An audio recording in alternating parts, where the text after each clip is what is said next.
I know. Just start. Motherfucker. I hate this fucking thing. All right. Ladies and gentlemen, welcome to Turning Time Podcast. This is episode 105, 106. I kind of lost count at this point because to me, I don't think numbers matter anymore. It's all about the episodes. And today, we're going to keep our streak going as we talk about matches leading up to Survivor Series matches and leading up to the greatest matches of this year. We're going to be talking about the greatest Ruthless Aggression matches. These are matches that happened during the Ruthless Aggression era, since we just finished up with the Attitude Era, and we pretty much had a fair winner for the Attitude Era. I can pretty much say that.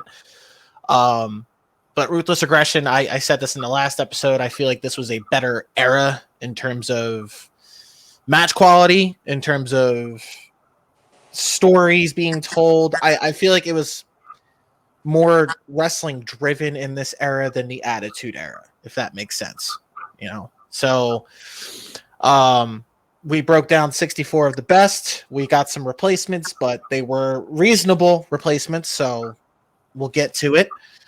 But before we get onto all that, I want to send a shout out to our sponsors, Optivist Crew, Coffee Over Cardio, and Boxed Water.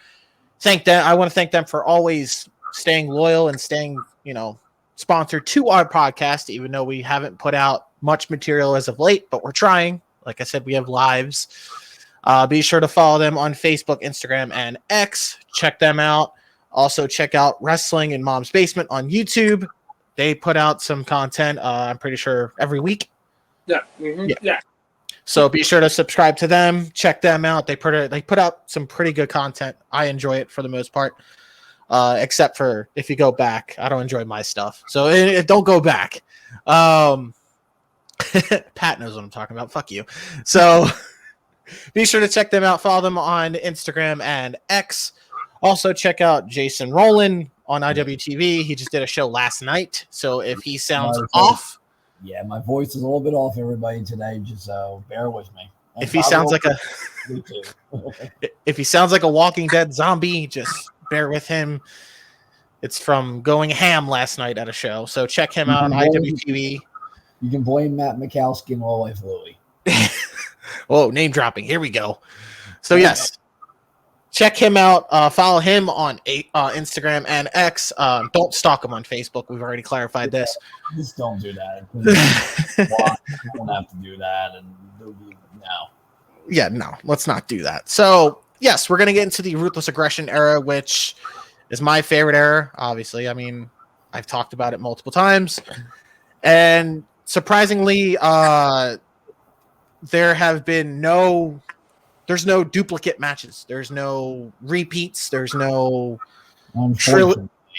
Unfortunately, yes. But even though there were a lot of great, sequels to the originals into the feud, there were matches that we were able to pick out from that feud that were easily the best. So I'm liking the fact that there's no duplicates. It gives every other match a chance. So that way we don't have to hear, Triple H and The Rock in the finals twice, or fucking Cactus Jack and Triple H in the finals twice, like things of that nature. Everyone gets a chance here.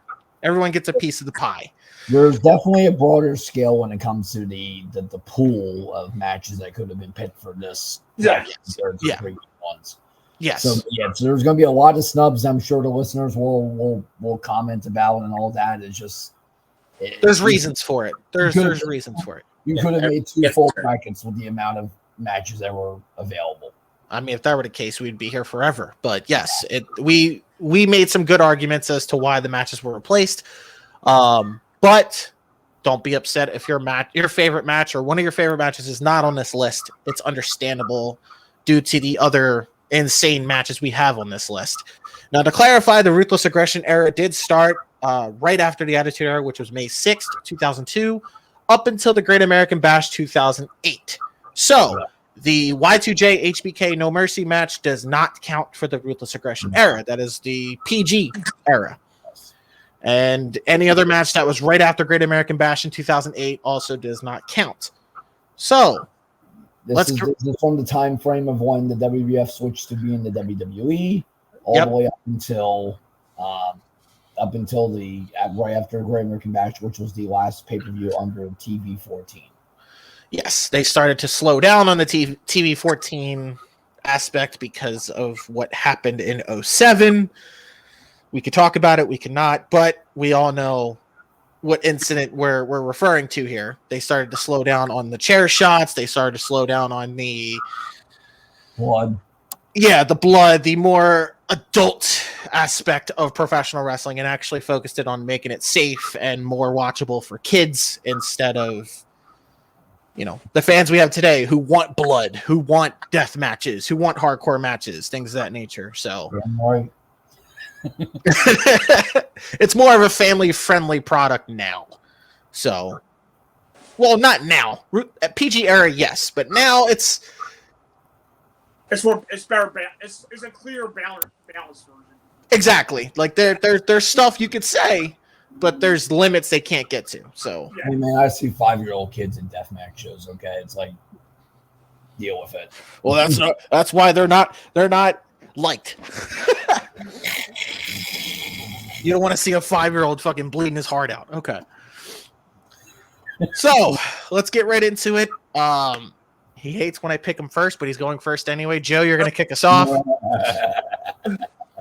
I feel like I feel like this is a good one. First round, it's going to be Batista and Triple H from Vengeance 2005. Yes, I didn't pick WrestleMania 21, even though that was a fairly good match. Yes, the Cell match was easily their best match together. Yeah. So Batista and Triple H at Vengeance 05 against Edge and Orton from Vengeance 04. Oh. Should have given it to Pat to make him suffer, but it's all right. Don't worry, that's probably coming later. Yes. There's plenty of Edge matches, don't worry. Batista and Triple H, this is my favorite match of theirs together, and actually one of my favorite sells in terms of just how underrated it is. And it did what it's supposed to do, and the feud. Yeah. Where, Yeah, true. Ends the feud. And Adam Copeland versus Orton. Oh, God, here we go again. That'll be nice. Orton versus Cope. Was Cope. It's a very good Intercontinental title match. Also under the radar and underrated. Right. But for me, the match that stays out to me just a little bit more. I'm going with the Cell. Okay. Pat? Maybe it's just because I'm sticking up for my favorite. I'm gonna go Edge and Orton here. Okay. I think that match is severely underrated. Or Batista and Triple H, they kind of went a little too long for me. The match is still great and excellent, and a very great cap off for their feud. But maybe probably could have lost the 5 minutes for my taste. Okay. But I wouldn't actually debate this one all that hard either. Okay. And would you go far as say this was Edge and Orton's best match, or are you in the? Because I'm in the minority and think that this match is better than their greatest wrestling match at Backlash. I probably would give it to you just because. Just the setup of the greatest wrestling match ever. Yeah. Hurts it automatically. It's exactly a wrestling match, but you don't need the hype around it. Exactly. Thanks, Vince. So yes, we're 1-1. Jason, you are the deciding factor. So both these matches solidified the next generation. Yes. The Orton Edge match, it solidified Orton. It didn't solidify so much so Edge. That would come a little bit later for Edge. Yeah. It solidified Orton because a month later he wins the world title. Yes. Batista just cements him as the guy main eventer. That was the whole idea of having the 3-match series with Triple H and having Triple H lose every single match to Batista. Yes. It's definitely the best match those two ever had with each other. Edge and Orton, I would have said the Vengeance match was the best match that those two have had with each other. However, listening to Edge on Jericho's podcast, explained how that whole thing came about. and what they needed to do and all this and that to to really try and work, because they knew they were belting the 8-ball. Yeah. Vince saying, "Hey, this is going to be the greatest wrestling match ever." It's like, well, what the fuck? Well, why don't we just put it a love letter to wrestling, having the old MSG mic, having Howard Finkel, Yeah. having all these bells and whistles and doing all these callback stuff. I like the fact that they did all of that and put that together, and it's one of the better early pandemic era matches that there was. Yeah, that's true. Oh yeah. So I think of the two, I will give it to Batista and Triple H. Fair. One, because of the fact that it is one of the better Cell matches that's been done. Yes. Two, coming out of it, Batista was able, even though he got drafted to SmackDown, and it wasn't the greatest of stuff before he had the first big injury. Yeah. He didn't get ordered.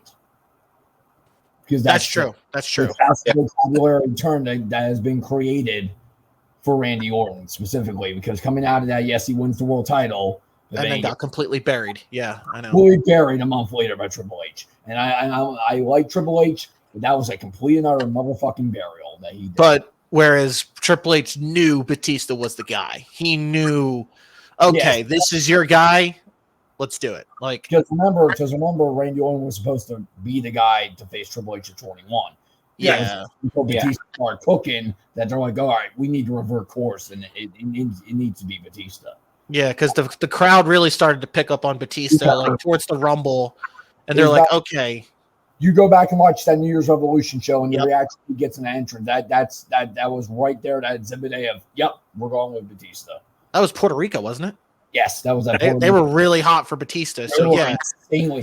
It was almost to the point where like, shit, call an audible, put the bell on him. Yeah. Don't even wait to WrestleMania. I mean, to be fair, I love Orton to death. Orton's one of my all-time favorites, but if I wanted to look for someone as the face to run the company, I'd get Batista, in all honesty. Yeah. Someone that I know that can drive the media, someone that I know has the look of a professional wrestler and can go in the ring, but has that look like, okay, we want you to carry our company. Besides Cena, Batista's that guy. Well, remember, it was flip-flopped early on. Yeah. Batista main event's 21. Cena's in the semi-main with JBL. They really positioned him as the face of the company at first. But And then they did the whole, had more and John, so they flip-flopped it and made Batista 1A. Yeah. But overall, Cell match moves on. All right, Batista Triple H moves on. The next one, Pat.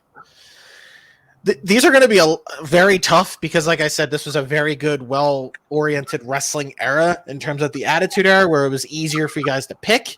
This one's going to be tough. So, Pat, HBK and Flair, Flair's actual last match from WrestleMania 24 against the Elimination Chamber from Survivor Series 2002.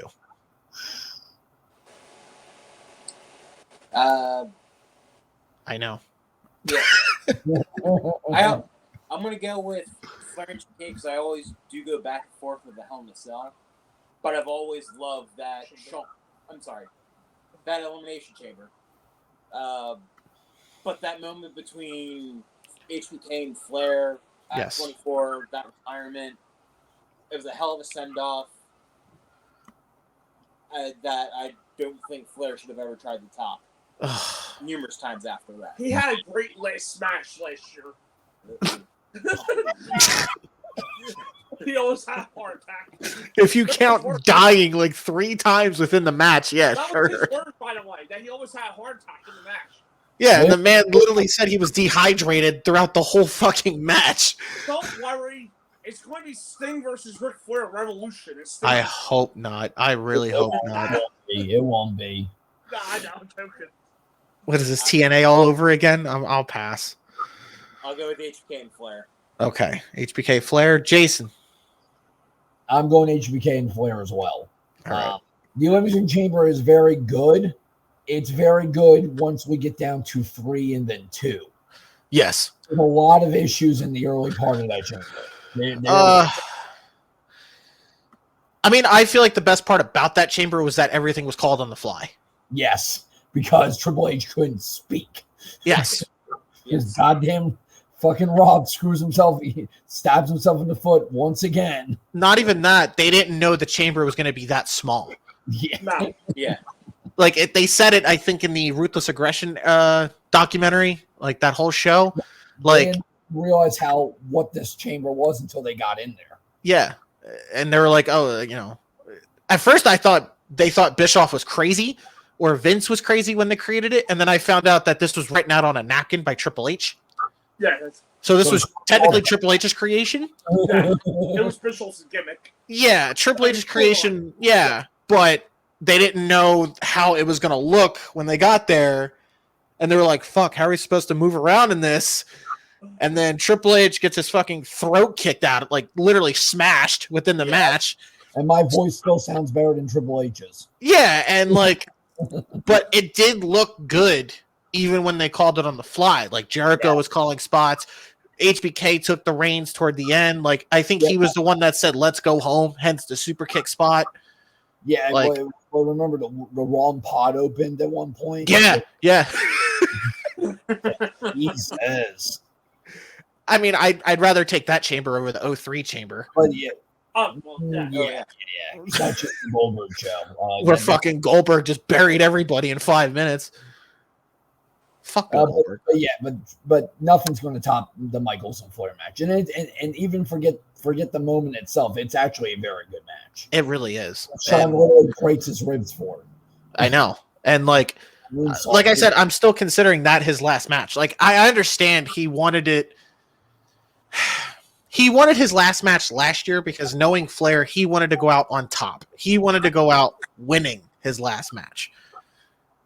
Where opposed to actually, like, he didn't have to put HBK over, but still, it was a perfect last opponent to have in Michaels than fucking, who is it, Jay Lethal and Jeff Jarrett? It was Lethal Yeah. and tag, yeah. Bree Woo, whatever. So, how dare you? You cannot disrespect the name of the smartest man in pro wrestling. Fuck him. So, two for HBK. Hey, he beat Eddie Kingston last night, Jeff Jarrett. That match was a shit show. It It was. was good. It was a shit show, Jason. Come on. It was good. No, actually, there's I mean, Eddie's promo afterwards was phenomenal. The promo was better than the match. Well, yeah, I'm not going to dispute that. I was enjoying watching Speedball and fucking Osprey over that shit.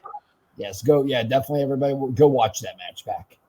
Go watch that match. We're watching that tonight. Yeah, Oh, yeah.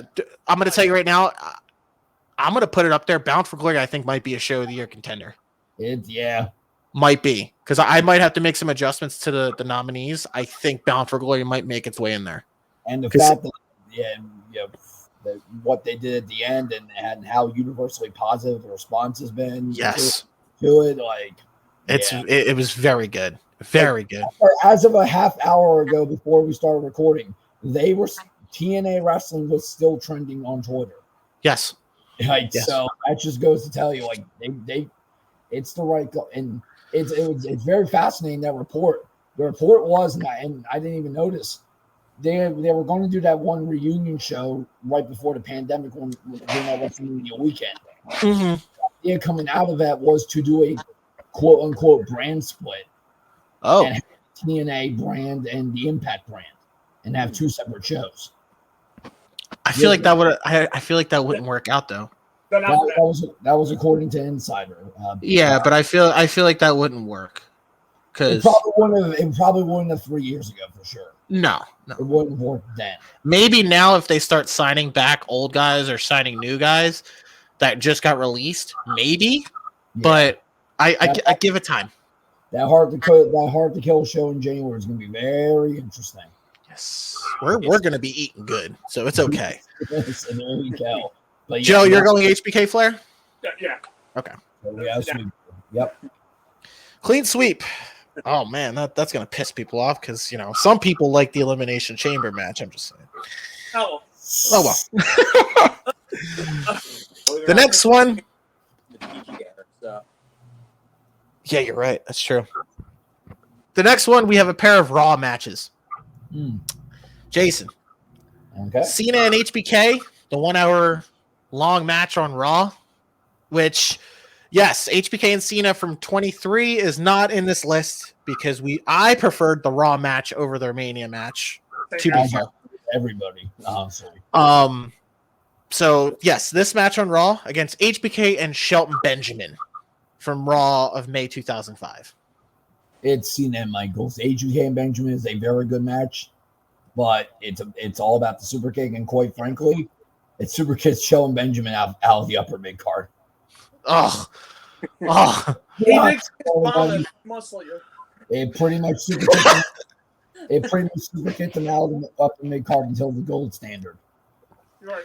I mean, he had a little bit of resurgence with the gold standard character, but it's just a shame that they didn't do anything with him.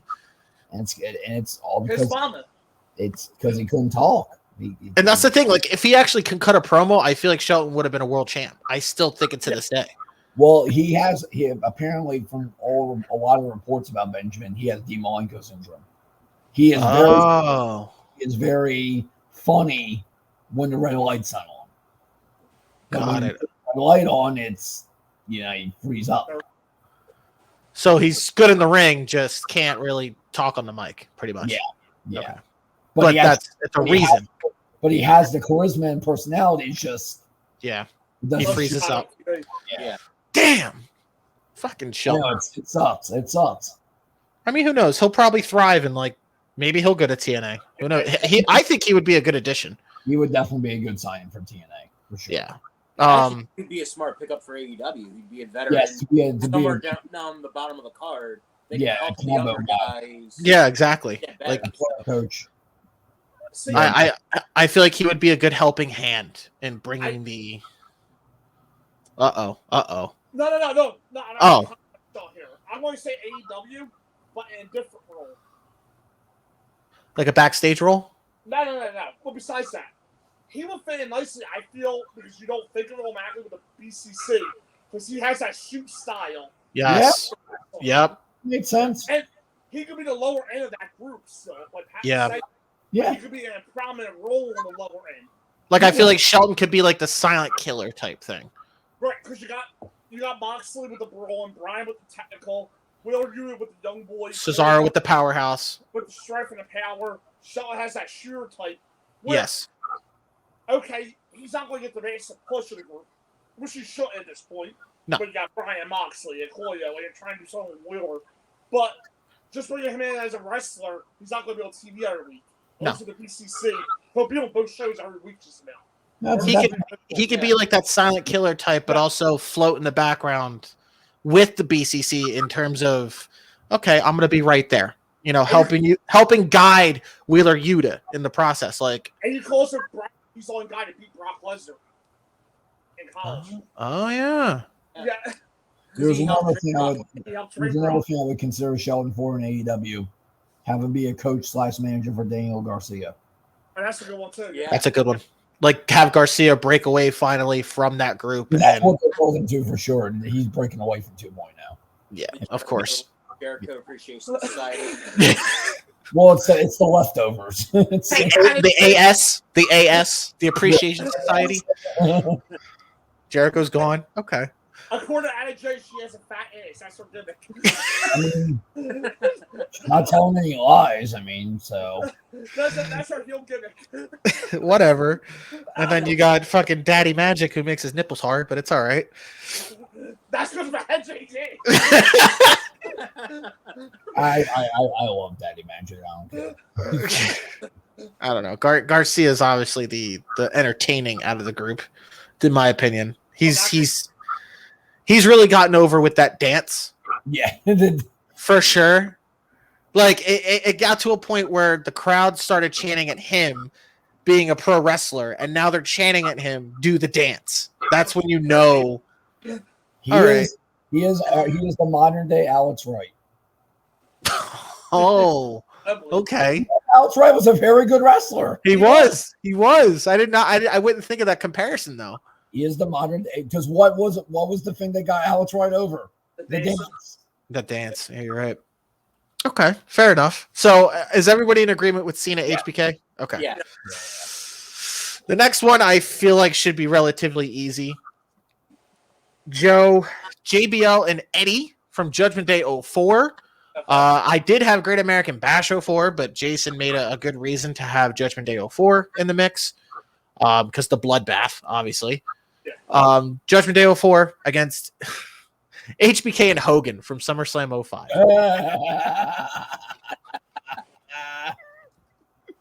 I like the HBK Hogan match more than most people, but it's JBL. It's JBL and Eddie. Is this another unanimous one? Jason, yes? Don't say HBK Hogan, you fuck. Don't do it. Don't do it. It don't matter in this. It don't matter. I do like HBK Hogan more than those. But Sean did the best selling of before. Because he didn't give a fuck.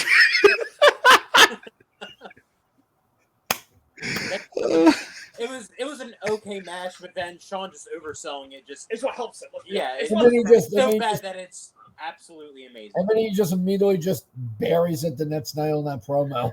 Yeah. Exactly. Because didn't he not want to put HBK over? Yeah, they wanted to do a 3-match series with Michaels win the first and Hogan win the next 2. Yeah. Doesn't work for me, brother.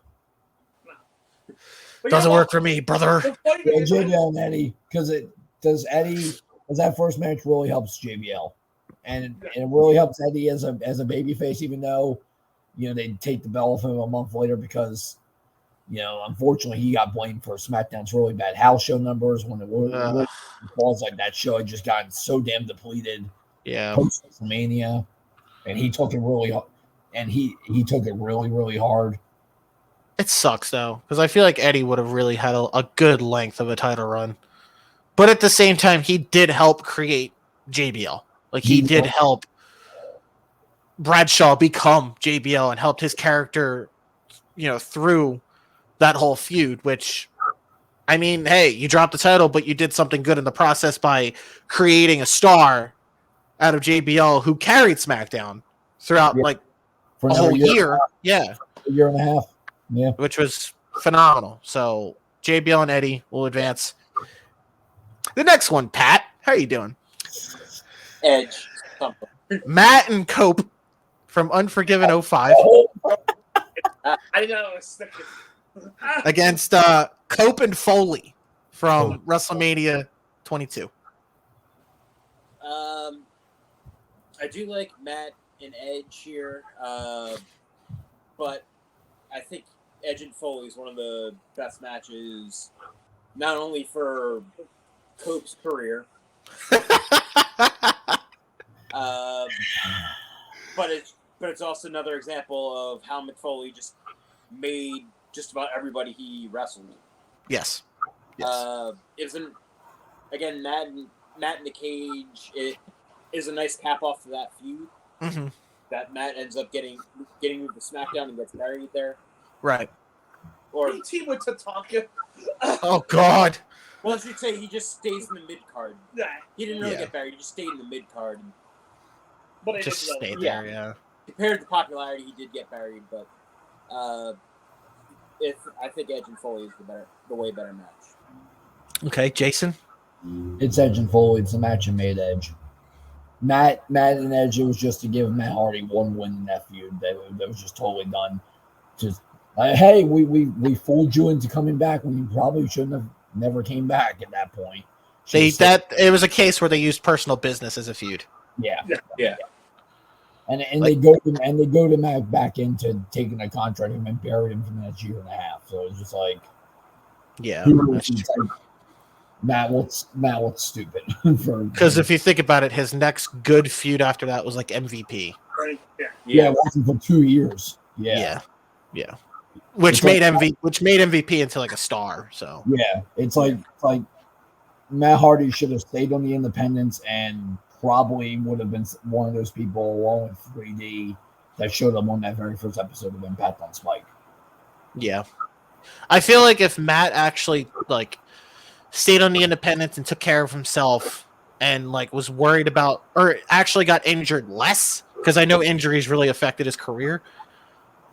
I feel as though it's been. I saw something on X which really made sense. It's called the Drew effect, the Drew McIntyre effect, where you left the WWE, made a name for yourself, came back and became a bigger name than you already were. Yeah, So the whole idea, yeah, that's what people say now is if you get released, do a Drew McIntyre. Yeah, get your Yeah. It happened to 3 people right over for Rich Memory. Drew, Cody, and Lashley. That's true. Yeah. Because Lashley in the TNA run, like the mid 2010s. Yeah. I really thought helped him out. You did. Yeah, definitely. Definitely. I mean, in recent times, obviously, it's been also Matt Cardona. Yeah. In 2020. Done a lot for himself. I give it time. I feel like he's going to be back. Same here. I mean, he's pushing for it, but I feel like with Chelsea being there, I feel like Chelsea's going to help put that word in to get him back. But I feel like maybe Matt is trying to Cardona is trying to do what he can now, and then maybe make his way back in. I think it would have been happened. I think really the whole holdup is about the name. I think they want him back as Zack Ryder. He wants to be himself. He wants to do what he's doing. Yeah. He wants Matt Cardona. That's he's had with him. So that's true. I mean, granted, I feel like he'll get a good reaction either way if he comes back as Zack Ryder or Matt Cardona. Yeah. Yeah. But whatever. Edge and Foley, I guess, is the unanimous decision going forward. Ooh, the next one, Joe. Yeah. Rock and Austin, WrestleMania 19. Okay. Against the triple threat from Vengeance 2002, which was The Rock, Taker, and Angle.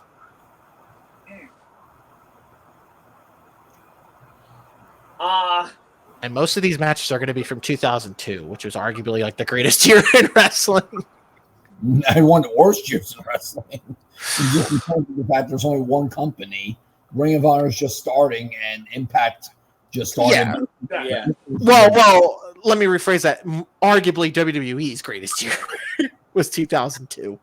In terms of match quality and quality's arguable, and pay-per-view quality, I put it up there along with 2016. I put it up there. Match quality, pay-per-view quality, I'm good with. Storyline, Katie Vick. That's 03, wasn't it? No, it's 02. Oh shit. Oh shit. The single most we have that great Undertaker, Brock Lesnar, Hell in a Cell has Triple H and Kane over Katie Vick. Yes. Edge and Booker T. HLA. 2002. The Japanese shampoo commercial. Okay, all right. There's downs. I said match quality. Yeah, I was gonna say match quality was their greatest year. Yeah. And with that being said, I'll go with the triple threat. Oh, okay. I'm a big fan. I do like the Rock Wilson match, especially knowing the certain. I liked it more as I watched it as I got older. Because right. the circumstances surrounding it. Correct.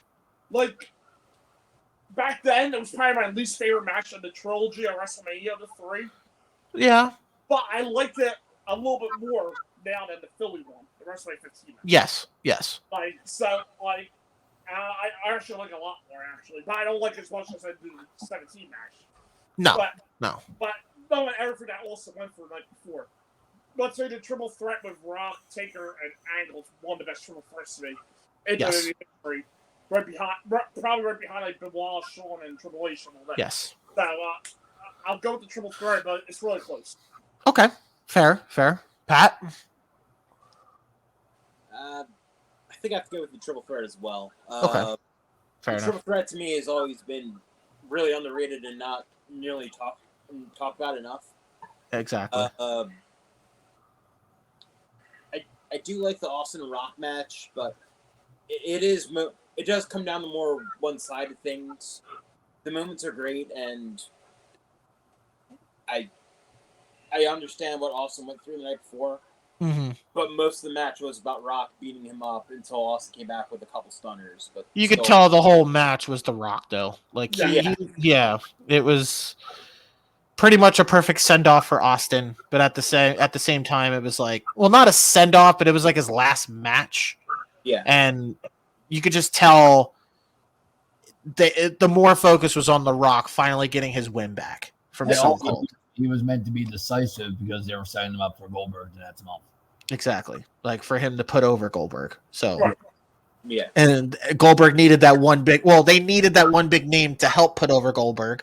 And if they can't do Austin, they have to do The Rock, and eventually, yeah.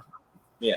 Okay, so is the triple threat unanimous for this one? It would have been unanimous. Yeah, that's a damn good triple threat match. It's part of that great Undertaker Big Evil run he has in 02. Okay, fair enough. I mean, Joe's going to be surprised, but when we did, I think I mentioned it the last episode, but when we did The Rock's greatest matches of all time, we did say Rock and Austin for Mania 19 was his greatest match of all time. But the argument is because he won the match.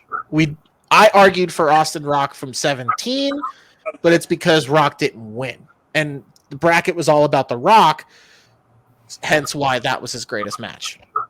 In a kayfabe sense, that makes sense. Whatever. We don't do kayfabe here. We tell truth here, motherfucker. Anyway. You want to do kayfabe time to Pro Wrestling Illustrated. Oh. That discussion. Oh, I'm still pissed about that fucking PWI women's list, but whatever. What was that one? I'm not surprised. Rhea's number one. That's fine. No, Rhea had a reason to be number one. I'm not arguing that. Kayfabe. There's no NXT women on that list. There's not. On the top 10? No. I thought Becky was too low at 29. So. That pissed me off too. It's like, if you're going by their voting period, it's okay. But did Charlotte rank higher? Yeah, but Charlotte had won the belt. Yeah, but they also ranked Ronda higher. Who won the belt? Ronda won the belt, to be fair. But Ronda had one of the worst years of her career. But no one's disputing. But again, list, what I just go back to, they deal in kayfabe. Yeah, I forgot. And to be fair, Becky didn't really have to set. Becky was really like September, October, and that's how the vote. Remember, Becky was out with the dislocated shoulder. She comes back with the feud with Damage Control. And then feuded with Trish. Yeah. By the time she gets to going to NXT and beating Stratton for the belt, their voting period, their period is over with. Yeah. It goes August to August. What I just don't get how there's no Roxanne, there's no Tiffany Stratton, there's no. Yeah, they're outside the top 10. That pissed me off because it's like Roxanne had an incredible year, and Tiffany Stratton was on the up and coming. She was climbing up to the charts, but like, what the fuck? I don't even mind who number 2 was. I think Julia was number 2. Yeah. I don't mind that at all. Which I don't understand why people are mad about that. It's like Rhea was number 1 for a reason. Julia has been dominating Stardom for the last year, so that's great. And Rhea's been dominating the main roster, men and women's factor. Yeah. Like, she was the focal point of Monday Night Raw with the Judgment Day. She's the reason the Judgment. Yeah, Bianca Belair at 3, that's totally fine. Yeah. Okay, we're good. Whatever. I know the big one is Tam Nakano at 5, but she was the original New Japan Women's Champion. Yeah. So that's fine. Whatever. PWI's bunch of bullshit. I'm still mad at them for not putting Ospreay in the top 10, so fuck them. Triple threat advances. The next one we will go to Jason. Yes. Eddie and Edge from SmackDown September 2002, which was I believe the no DQ match. Yes. Where Edge broke his neck. Yeah, dumb people don't realize that. And so let's make sure we're clear to this so everybody. Edge wrestles 5 months with a broken neck. Yes. He doesn't get put out of storyline until February 03. I forget, did he break his neck on the head snap or was it the tope? He says he broke when he got the European uppercut and he takes the Oh, I could have sworn it was like when Eddie snapped his head back on the ladder. I thought that's when he did it. Didn't help. No, it didn't help. It didn't help. Lands on the ladder. I mean, to be fair, Eddie gives a fucking mean ass European uppercut. So, and Eddie was stiff in the ring at times. So hey, that's what you get for working with Eddie. Yeah, but that's why he was so good. Yes. Exactly. Edge went 5-6 months with a broken neck. So I don't want to hear anybody bitching. Fuck you, Kurt. Fuck you, Kurt. Eddie and Edge from SmackDown 02 against Eddie and Benoit from Vengeance 03. I'm going Eddie and Edge. I like the Eddie and Benoit match. But I think the no DQ match does a lot to help Edge and continue in his ascent. And it's also one of the very first times you see the respect factor being shown to Eddie. Yes. Because he gets the ovation after the match, and he's still, even though he's still a heel and all that. And I think it's also what opens up probably higher up ties that we can really do something with Eddie as a singles. Yeah. Is that match. That it catapulted him into, okay, we see him as being a main event player at some point. But then you remember coming out of that, you got Los Guerreros when they start doing all the vignettes and get them over as a team. Yes. And then lead into him being U.S. champion a year later. Yes. So, yeah, I will go with Eddie and Edge. Fair. Pat? Yeah, I'm going to go with Eddie and Edge, too. That's one of my favorite matches of all time. Fair. And one of the better SmackDown matches. All my favorite TV, probably the top 3, if I remember correctly, when we did the list on our show. Yeah. Of favorite TV matches of all time. Understandably so. Yeah, that match is great, and I would put up against any top pay-per-view match from any era, really. I mean, to be fair, it did feel like a pay-per-view match. And that should have been the SummerSlam match, in my opinion. Yeah. But Yeah. Whatever. So, Joe, you're in agreement? And it was a rubber match. Because Eddie Edge wins SummerSlam, Eddie wins an Unforgiven. You have the rubber match. It was a pretty underrated feud, if you think about it. It was, yes. Okay. I mean, Eddie and Benoit, I'm gonna give it their flowers because that Vengeance match was fucking insane. I loved it. It's the best Eddie Benoit match I've ever had. Yes, because yeah. Okay, I'm in the minority. I'm a fan of their one night stand match, but if they didn't give enough time. The problem with that match is Eddie was trying to be his new heel character and he didn't want to lose the Benoit. And that match, and I understand why he didn't want to, because again, he's thinking of where he's at currently on the SmackDown roster. He's a heel. He's one of the top heels feuding with Ray. And who's the Benoit who's just doing in the mid card at that he was feuding for like the US title at that point. But like yeah. But for a reunion show, I feel like it didn't hurt Eddie at all though. That loss, because you could just tell he didn't want to tap. He didn't want to put Benoit over. But at the same time, you had to think about it. I thought, as what we all thought, it was just a reunion show. I didn't think they were going to come back the next year and do it again. I thought it was just a one-off ECW show. Okay, let's just make the crowd happy and give Benoit the win. The sad part, that wasn't the original match either. I know. It was supposed to be Eddie and Dean. The Dean was supposed to come out of retirement. Right. Yeah. And Heyman said himself, Benoit and Eddie was a future main event in the past ECW. But that never happened. So they got grabbed up by Bischoff. It was like 5-10 years too late, pretty much. Yeah. So Eddie and Edge will advance. The next one I will give to Jason. Again. Flair and Foley from SummerSlam 06. Oof. Oh boy, that match. Against the match that I completely forgot about, but you put in HBK and Vince from WrestleMania 22. I've had the pleasure of being able to go back and watch these matches and listening to one of my favorite podcasts that's currently on the Attitude Era podcast. Okay.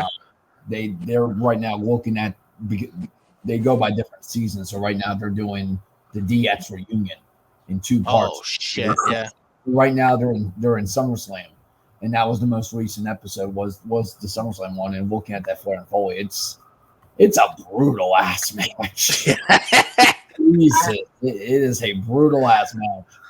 But it's like, as brutal as that was, I think people forget on that WrestleMania just how well done that the HBK Vince match was, because it was meant to be just a decisive, just brutal destruction of Vince McMahon. Yes. For all the stuff he had put Michaels through and all that, and Michaels getting to come up, and it should have ended the feud, but we had to do God stuff and all this other. Greatest debut in WWE history. God. Yeah. It's Best shoot of Somebody Call My Mama. God.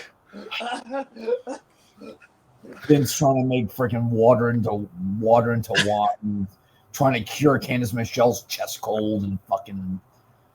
God. Well, only 2 people could do that. God of this. I forget. Didn't him and Shane go to a church and Vince was washing his hands? He did Triple H's water spit. Yeah, that's what it was. And Shane was like, "What the hell?" And then when Vince is like daring God to like strike him down, Shane like goes all the way off to the side. Like, I ain't having any part of this shit. That's all you, buddy. The promo during WrestleMania 22, where the McMahon family all like kneels down to pray. Oh, the prayer! Oh my God, it's so great. I forget what Vince Pregnant said. They Stephanie. share that look like really. It's the second most movement Linda McMahon has ever made. First and on her knee. Fun fact: it is the only time on WWE television that every single McMahon is a heel. Yeah. Yeah, you're right. Only time in WWE television that every single McMahon is a heel. That counts Only back Linda. to the McMahon heel. I mean, I remember reviewing that show, and I think that was one of the major parts we talked about was fucking Vince praying in the back. But not only that, his fucking team too. His good buddy, the Donald. Where's Borderline Black? The fucking tan. Like, Jesus. So as great as Flair and Foley was, just for the hilarity and for what it was meant to do and how well it turned out, I'm going to have to go with HBK and Vince. Fair. Okay. Pat? Believe it or not, I'm not the biggest fan of either matches. They're fine for what they are. Okay. I think Vince and Shawn Michaels kind of went a little too long for what it's supposed to be. Right. I can see that as a criticism. That's fair. And believe it or not, I think Foley and Flair had a better match in TNA. Yeah. Than this one. As crazy as that sounds, what they did. Review that shit. Did we? Yeah. We had to review that show. Mm-hmm. Yeah. Right before 10-10-10. Yes, that one. Yeah. Mm-hmm. Jesus. So I'm going to lean towards Vince and Michaels Okay. because it is entertaining seeing Vince get beaten up. Yeah. It's just never not entertaining. Plus the chair shot heard around the world. Yeah. God, that's one of the sickest chair shots ever. Maybe minus Brett and Vince at 26. Oh. That's the opposite of that. Yeah. That's the opposite of that. I mean, I would I out of the Vince matches, I preferred Vince and Hogan, but Yes. yeah, but I agree. oh shit, that's not even on this list, is it? I don't think so. I don't even think we thought of that. I just thought of that. Again, that just goes back to how many matches were left off. Jesus, there's a lot. Mm-hmm. So yes, HBK Vince for Pat. It was unanimous. Yeah. Okay, unanimous again. A lot of unanimous. I'm surprised. All right. The next one, Joe. Yes. Trish and Mickey, WrestleMania 22, which I think Mickey deemed was her greatest match. Yes, she did. Against Orton and Benoit, SummerSlam 04. Be a man. Shake my hand. All right. Trisha Mickey's for that point, it's the best women's match in WrestleMania history. Yes. Before WrestleMania 32. So yeah. So go off. they held the streak, and then for like another 10 years after. 10 years, and then the triple threat happened. Right. And it did. That whole feud and storyline was rare for a time for a woman to do a 7, 8 month, 6 month story. Yes. Single white female. Yeah. And again, between 2 great wrestlers, so and that definitely don't hurt it. It's a good match. It's more of a moment, though. But it's a moment that makes Mickey's career. On the flip side, Benoit Orton is a good match. Yeah. It gives Orton his first title. Yes. I can't say it makes Orton's career now. No. Okay. So for that reason, that's how I'm going to look at these similar. I'm going to go Mickey and Trish. Fair. Okay. That's what it did for me. Okay. Jason? Yeah, Trish and Mickey. Yeah. Okay. Because of the culmination of the story, it's unfortunate the story did not have an ending to it because Trish dislocated her shoulder. She got hurt. Yeah. Yeah. Which pretty much was one of the big reasons why she just decided to just call it a career at that point. Yeah. And then they tried to do the thing, bringing Beth Phoenix in and making it even weirder than it already was. And yeah, it's like that didn't work. Beth broke her jaw. Yeah, and Beth broke her jaw match one thanks to Victoria. Her knee. Yeah. Her knee brace. It's just like it's one of those things where you had something good out of Trish and Mickey, and then when you tried to go further with it, it just dissolved. It was like, God damn it! Like we had something good here, and then you had something good with Mickey as the psycho heel and Trish as the baby face. And then Trish got hurt, and it's like, God damn it! What do we do now? And then with her calling and having to call a career, they had to revert course and make Mickey a babyface again. And yeah, because I think Mickey was feuding with Lita. Yeah, it's like it took a while for them to really get Mickey going as a babyface, as people didn't know really how to react because they've been conditioned for all this time to think of her as the psycho heel. Yeah, and wasn't Mickey's Lita's last match? Yeah. Yeah. Damn. Well, Lita got buried on the way out because Crime Time wanted to sell off her all her. Great. Trish got the nice retirement. Lita got the burial retirement. Yeah, like get the fuck out retirement. Yeah. Okay. So Pat, Trish and Mickey. Trish and Mickey. Pat. Yeah, it's unanimous. I'm gonna go Trish and Mickey here. Okay, fair. Orton and Benoit has always been just a good match to me. Yeah. It's kind of an awkward one to finally crown what was supposedly going to be your top babyface. Like I don't remember the chase Orton played getting that title shot. If I remember correctly, he won a number one contenders match. Person either. Just because Orton didn't necessarily have that much history with Benoit at all. It's just from what I remember, Orton got cheered in Canada. Oh, let's get the belt off Benoit and put it onto Orton. Yeah, and when I remember correctly, Orton won the number one contenders. It was like a few weeks before SummerSlam to get to there.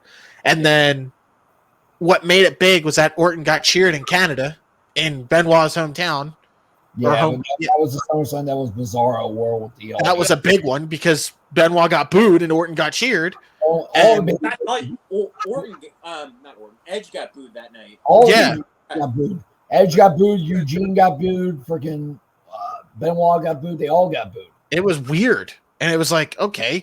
And remember that SummerSlam. The two most built up matches were neither title match. It was Triple H and Eugene, Angle and Guerrero. That was the two most built up matches. Undertaker and JBL and Orton and Benoit were not built up as much.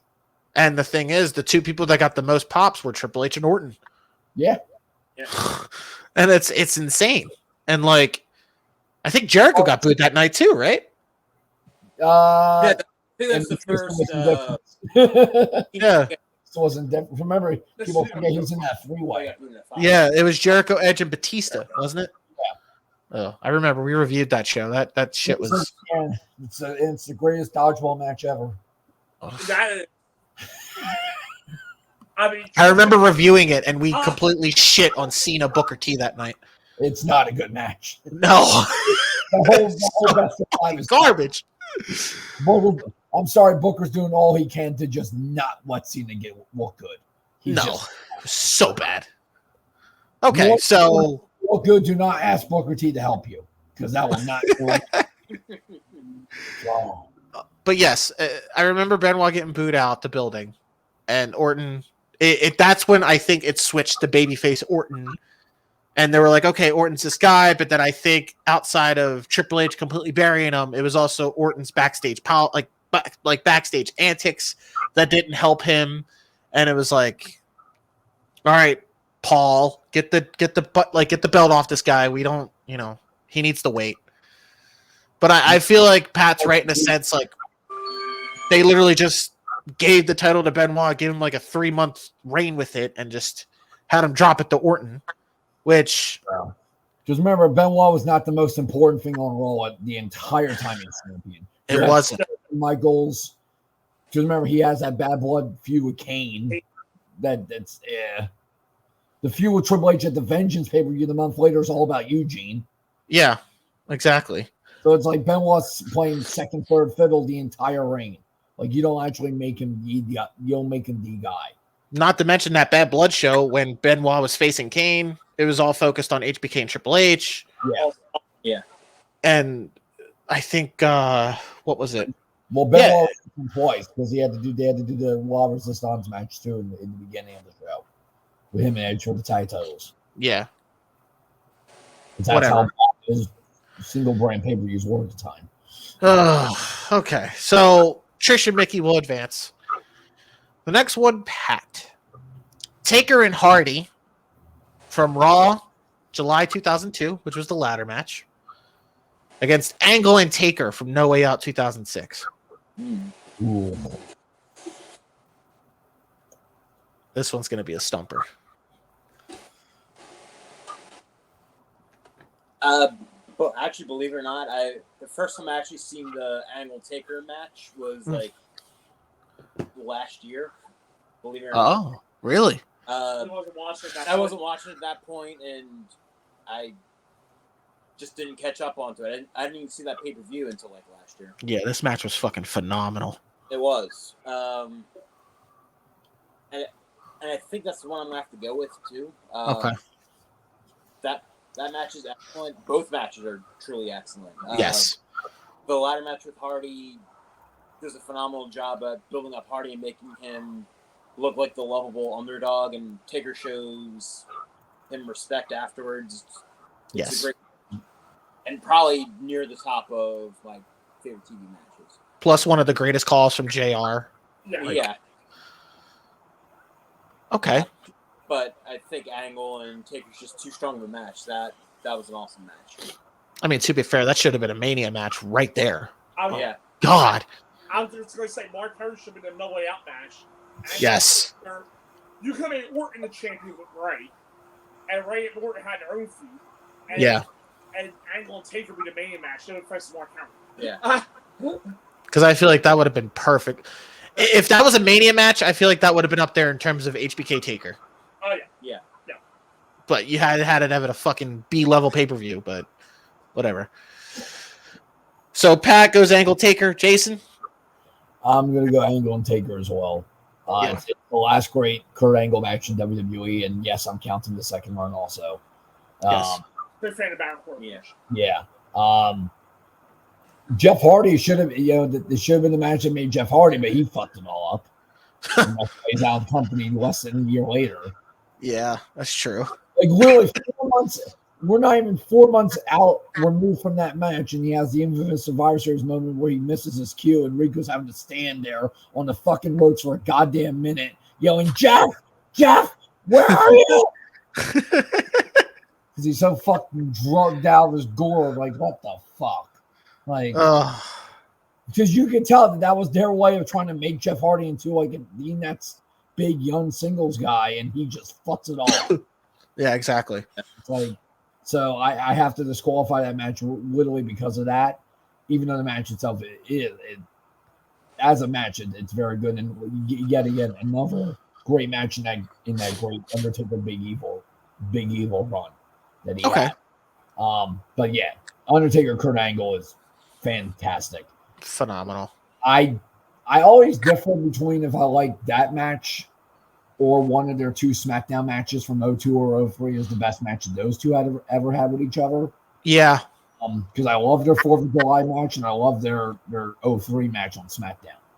Because I also remember they ran this back again in 06. And a rematch a couple of weeks later, and that's when they did the Henry Angle to set the Mark Henry match with Undertaker.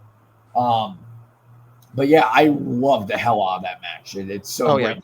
Yeah. And it's so you can tell how much Undertaker is helping Angle along too, because Angle's not the greatest condition at that point. No, but it did help that they both flowed. It was just like a natural flow between the two. Yeah, and with Angle with this whole machine type character where he's a fucking like an animal, it's like okay, it helps even more because Taker's the Phenom. He can work with like stuff like that. So it helped either way. So Angle and Taker, 100%. So Joe, same. Yeah. All right. The next one we are going to go to Joe, Ric Flair, and Triple H from Taboo Tuesday 2005 Okay. against Team Bischoff and Team Austin from Survivor Series 2003. Jesus. It's going to get tougher. Mm-hmm. This was arguably Flair and Triple H's best match. I was just going to write some of the words out of my mouth. This is their best match. And Team All-Stars, Team Bischoff is one of my favorite Survivor Series tags Yes. of all time, which I'm sure we'll be covering in a few weeks. We will. We will. Survivor Series matches. And for me, that's going to be a contender there. And just for memorability, I'm just going to put that here, too. But I can see if it gets eliminated, I'm going to put Survivor Series tag. Fair. Pat? I'm going to have to give the Survivor Series tag here. Not only is it one of the best Survivor Series tag matches, it's actually my favorite. Spoiler Okay. alert. Yeah. Okay. Plan accordingly, Jason and Joe.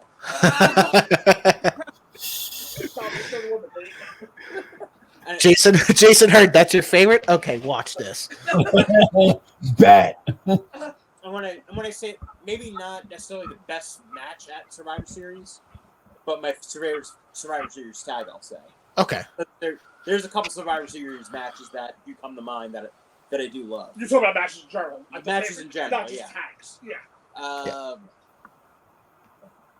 That was actually a good pay-per-view that year. Rick and Triple H, yeah, it's probably their best match. Yeah. But it doesn't necessarily always like jump to my mind either. Right.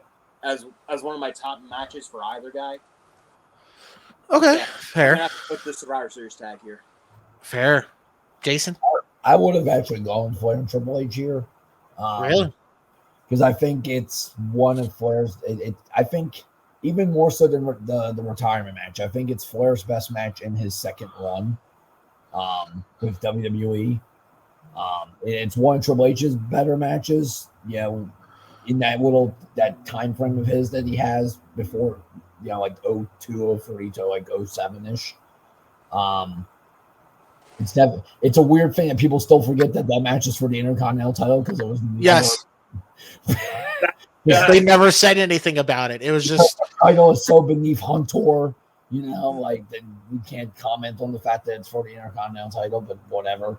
But and if you want to look about it, it was the same thing for Orton and Foley. They never fucking advertised, like they never said anything about the Intercontinental title. They was just Foley wanting to kill Orton. Right. Yeah, exactly. Yeah. And it's one of the better cage matches in modern WWE too. Yes. Yes. That because they really emphasize it, and this was definitely both Flair and Triple H is doing them, wanting to make it an old school Cage match. Yeah. an old school cage match. Yeah. It's still though. I still say even though with Flair and Triple H specific, I think it's just a notch above the Raw match that they have. Yes. And they do actually have a pretty good one at the end of 07 too, when they during Flair's retirement tour. One I remember that match. training matches. They have a really good. Yeah. Didn't they have a last man standing at the Survivor Series too? Yeah, I'm not too big of a fan of that match. I'm not fair. because That culminated the feud. Yeah, it's really just a Triple H decisive. Yeah. Almost extended squash in a way. Yeah. It's a weird thing with that one, but I love that match. But yeah, the other matches, it's one of the best Survivor Series elimination matches ever, and probably you'd be hard pressed to find other maybe than the Cena match, maybe the best single match performance of Shawn Michaels' career. Yes. Just from what gets to that 3-1 point and him having bloody and battered to all hell and having to fight back. It literally got you at the edge of your seat the whole entire time. It's like, okay, like all the doubts that people had the year previous of Michaels, even with coming back and having a few matches here or there. Yeah. Doubts that he could never go back to being the old HBK in terms of he proved you wrong. It's like that all went out the window in that match. And to be fair, I loved how, besides the story of that match being, if Austin loses, he has to leave, which it kind of ruined the momentum because he came back like 3 weeks later.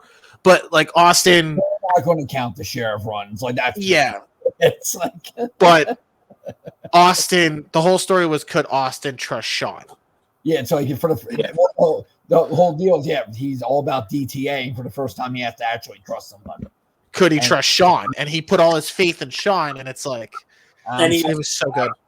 Stone Cold was the guy that wrote off Sean at WrestleMania 14. Exactly. I get the whole, and here's the thing: the only gripe I have about that match is I get that most of the time we want to end pay-per-views on a good note. Mm-hmm. That match should have closed the show. Yeah, it should have not been good. Because that was the match that was most important on that Survivor Series. That should have closed the show. I was scared, honestly. I thought Taker and Vince were going to close that show, to be honest with you. So you can make an argument against that, too, because of what they were doing with it. Yeah. I mean, that match was dog shit. But it was fine. To be fair, Shane and Kane was better than Vince and Taker that night. Yeah. Like, hey, Dad, I had a better match against a different Brother of Destruction. It's not that hard to do. So Bischoff Austin will advance. I mean, Vince almost died. Vince almost pulled a Nick Gage and died. I know. Fuck. Just one punch hits a fucking artery. Like, what the fuck? Taker could have killed the man. All right. He would have literally took Dead Man seriously.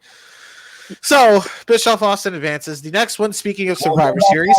We'll hear about that on the new 6 Feet Under Undertaker podcast. Go subscribe to his Patreon. Oh yeah, true. Episode 1, Blue Lives Matter. All right. Speaking of Survivor Series, the next one we'll go to Joe again. Raw and SmackDown from Survivor Series 2005. Okay. Speaking of Survivor Series tags, like you said, against Eddie and Angle for Mania 20. I'm going to go with Eddie and Angle for Mania 20. I love the Survivor Series tag at all. Besides,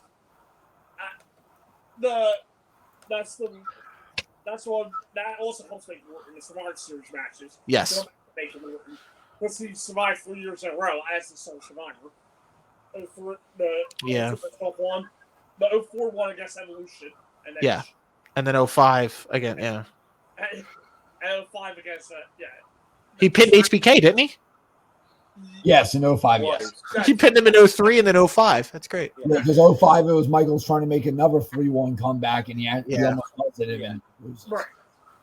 Okay, so but Angle and Eddie, I think, is a great match. That's severely underrated, and yes, the ending with the boot and it's right up Eddie's alley. We do something like that with the boot and roll up. So, plus Angle broke his neck in that match too. Yeah. Again. The theme of Ruthless Aggression ever is the broken neck, apparently. Yeah. Angle's going to work with the broken neck regardless. And so is Edge. Yeah. Cope. Jesus. Well, I'm going with Eddie Kirk. Okay. Jason? And by the way, everybody, take a shot every time you hear the word Cope for Edge. I'm just going to make merch. Cope. I'm gonna go Eddie Angle. I'm gonna go Eddie and Angle as well. It's the best match on Mania 20. It's a fantastic. Ooh, you said it's the best match for Mania 20? I think I like it even more than the triple threat. See, I'm biased. I get it. I'm biased too because I don't want to put Steven Richards over. Okay. Oh Jesus Christ. Okay. Hey, so Eddie, I have Steven Richards. All right. I love his shit on YouTube, by the way. It's fucking phenomenal. I love it. I love it. So, Pat, are you also going Eddie Angle? I am unanimous with it. Unanimous. All right, fair enough. The next one, Jason. The Rumble match from 04 against Eddie and Ray for Mania 21. And no, I did not put the SummerSlam match, considering the fact that I thought this match was better than I agree. I mean, granted they've had bangers throughout their whole feud, the Judgment Day match, the SmackDown match, the SummerSlam match. This is the one that stood out the most because it was a fantastic opener. And it literally kicked off what was going to happen with them two, along with Eddie being that incredible heel run that he had before he passed. So probably the most underrated WrestleMania opener ever. Yes, probably. Yeah. I mean, what it's in competition with is so iconic. It's hard to put it up with it, but it's one of the most underrated mini openers ever. So I'm gonna go with that. It's understandable. Also, we disqualify SummerSlam from this list because of where the fuck is Vicky? Just smacks the mat. God damn it! Vicky finally comes out like fucking 30 minutes later. God damn it. We should have all seen it coming from that point on. Don't put this woman on television. Ugh. So, is this unanimous as well? Yeah, I agree. Okay. Yeah. Eddie and Ray advances. Ooh, the next one. Joe. Pat. Oh. Jason said something about earlier about this. Brock and Taker from No Mercy 02. Okay. Speaking of cell matches. Against a match we recently talked about in our last episode, JBL and Finlay from Mania 24. Which was deemed the most underrated WrestleMania match. Yeah, I got that, and I actually do like that match more than probably you would think going in, but it just works so well as a street fight there. Yes. But there's no way it touches the Taker Brock first Hell in a Cell match. I mean, it's easily their best match together. That's just me. It's their best match together. I mean, they tried to do it again with the, what was it, Night of Champions? No, 2015. 2015. Yeah, Hell in a Cell, sorry. And they tore apart the ring. Yeah. But nothing comes close. This was a fucking bloodbath. Like, this is a match that made Brock Lesnar. Yes. Yeah. This is the match that made Brock Lesnar. And it's just a visual of him standing on top of the cell with the belt. It's just, yeah. This is unanimous, I'm assuming. Yeah. Yep. Thank God, because fuck JBL Finlay. Anyway.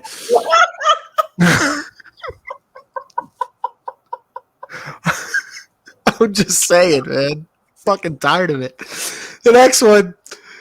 Joe, Cena and JBL from Judgment Day 2005 against Mike Awesome and Masato Tanaka from One Night Stand 05. All right, this is a tough one because Mike Awesome and Masato Tanaka to me is the standout match from the One Night Stand. They beat the shit out of each other. Easily. And it's the best hardcore match in, I know that was ECW, but it's still like a WWE Yes. event. Yes. But it's the best hardcore match that you can argue that WWE's done. That was Yes. as a hardcore Street Rules. Not like just Street Fights with Edge and Foley and stuff like that. Just Right. Like hardcore rules. I know it's the same thing, but you under the I get your point. hardcore name. Yeah, I got your point. I also will say that Sid and JBL's probably my favorite I Quit match in WWE. Yeah. Stephanie. It depends on how you count Brett and Austin. I count that as a submission or. I consider it a submission match. That's a submission match. Yeah. I mean, it's Cena and JBL's up there. Recently, Edge and Balor's been up there because I was there in person. I was there. Yeah, we were But I thought that was a fantastic match. Yeah. Mm-hmm. Plus, if you go on Peacock, you see me in the crowd with them. It's cool. Also, because they wrestle right by our section. Yeah, I was right there. I was in there. Four, next section. Oh, okay, cool. Yeah. Yeah, we were only like a couple rows in I front of like the Kickoff panel. kickoff stand. I want to say we were like 3 rows up. I think I saw you guys at some point. Yeah, I think I saw you. You were behind us in this thing. They were like right by us. I was like, oh shit. But yeah, go ahead. This is a tough one. Matches. So I want to go with Cena and JBL too, because just for the sheer reason, the fact that Judgment Day 04 made JBL. 05 made Cena. Damn, you just took my heart. You just took my opinion right out of my mouth there. Judgment Day 05 made Mania match did. But in Yeah. way 2, I also feel like JBL doesn't necessarily have the best in-ring reign as a champion. Yeah. Obviously. But that match was worth the year plus that he was the champ. Yes. Finally Cena over to the face of the company. So I'm going with that. Okay. Wow. It's like you and Jason were on the same wavelength right there. It happens sometimes. You guys are rubbing off on each other. It's cool. So Joe gets Cena JBL. Jason? I was going to see in the JBL also. It said this. JBL pays it forward a year later and makes John Cena, and I think this is where. Remember what I said when we talked about the Batista match earlier? That Batista was positioned as the face of the company coming out of that WrestleMania. This match right here is where WWE flip flopped. This is the match where WWE flip flop and decide Cena's going to be our A+ guy and Batista is going to be our 1A. Yeah. This is the match right here that did it.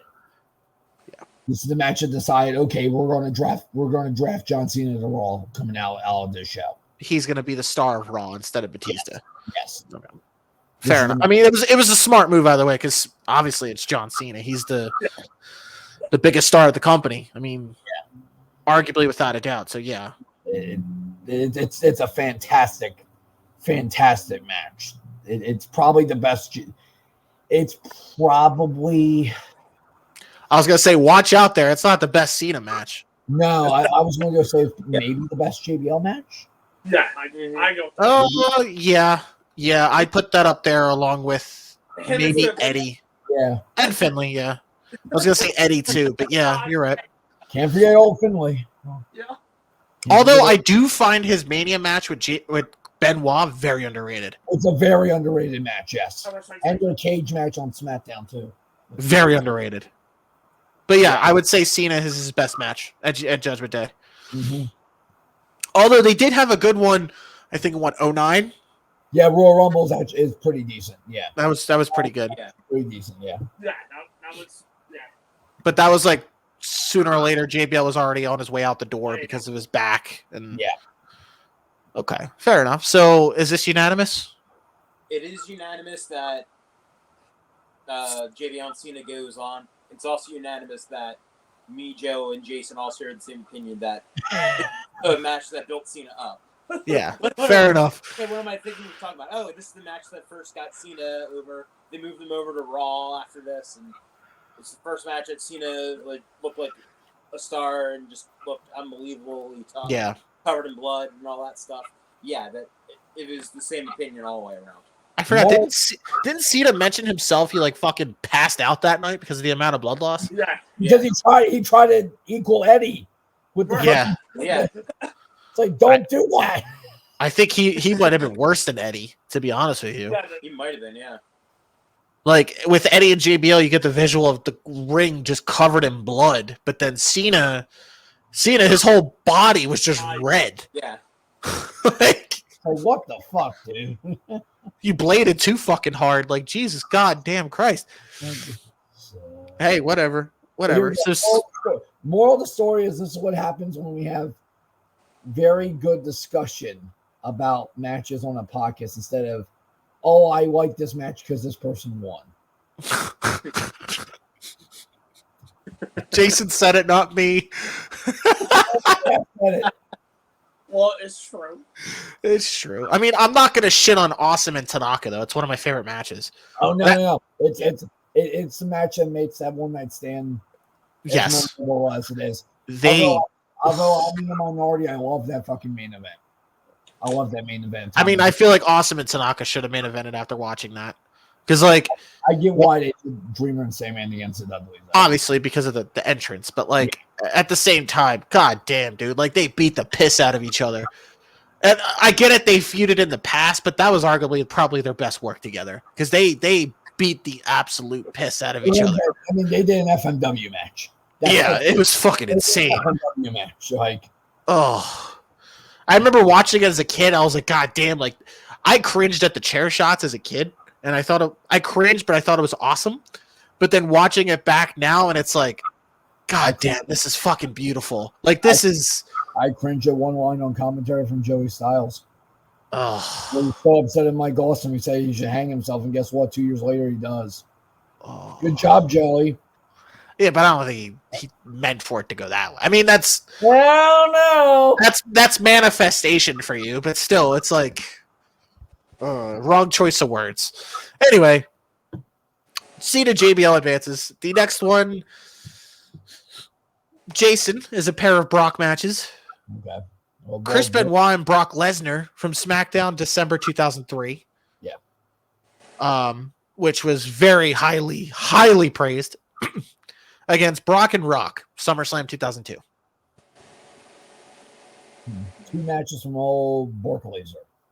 Bork. I'm going to go to SmackDown match.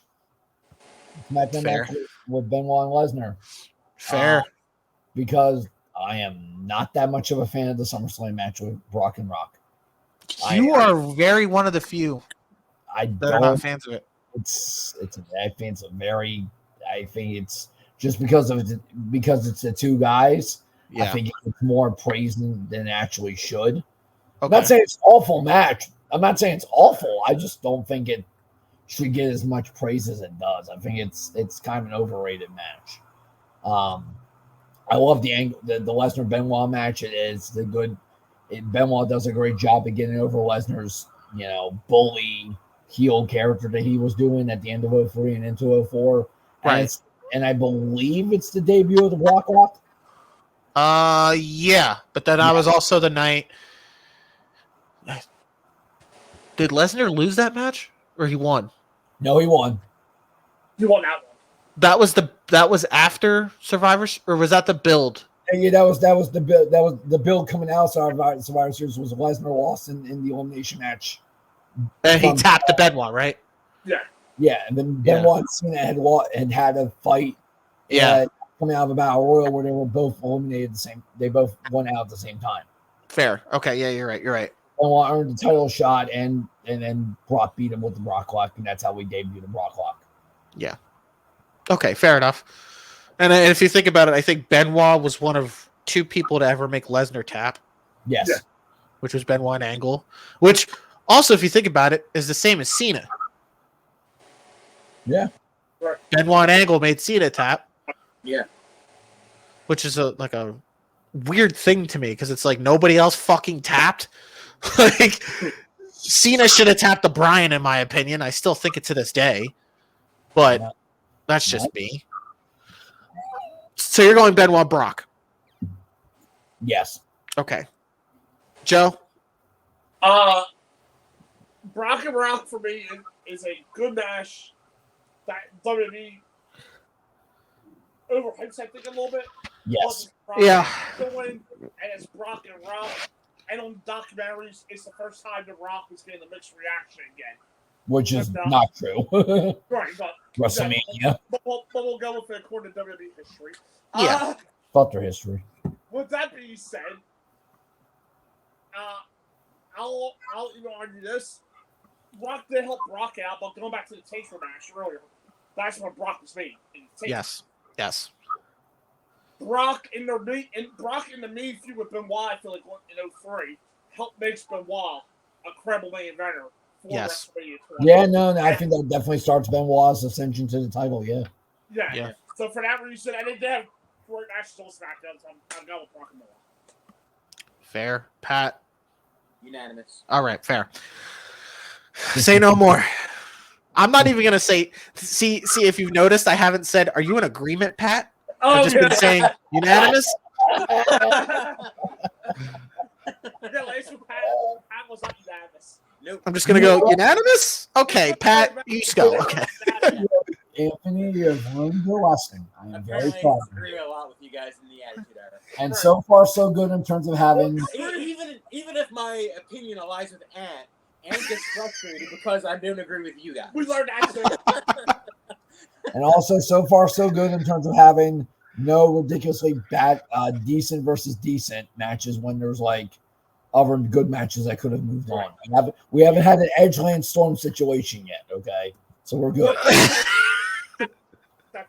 Yeah. This is, folks, this is what we call progress. Progress, people. All right. Logic. And logic. Yes, you're right. Okay. Joe. Exactly. That's the moral of the show. Logic. Just forget everything from the past of this podcast. It's all logic at this point.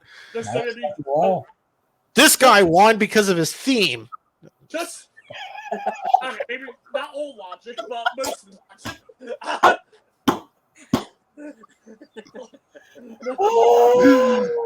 Okay. Joe. Yeah. Triple H and HBK from SummerSlam 02, which again won the fucking SummerSlam match bracket against Cena and Triple H from Mania 22. Well, there's a reason why I won the SummerSlam bracket. Because there's a chance to win this bracket too.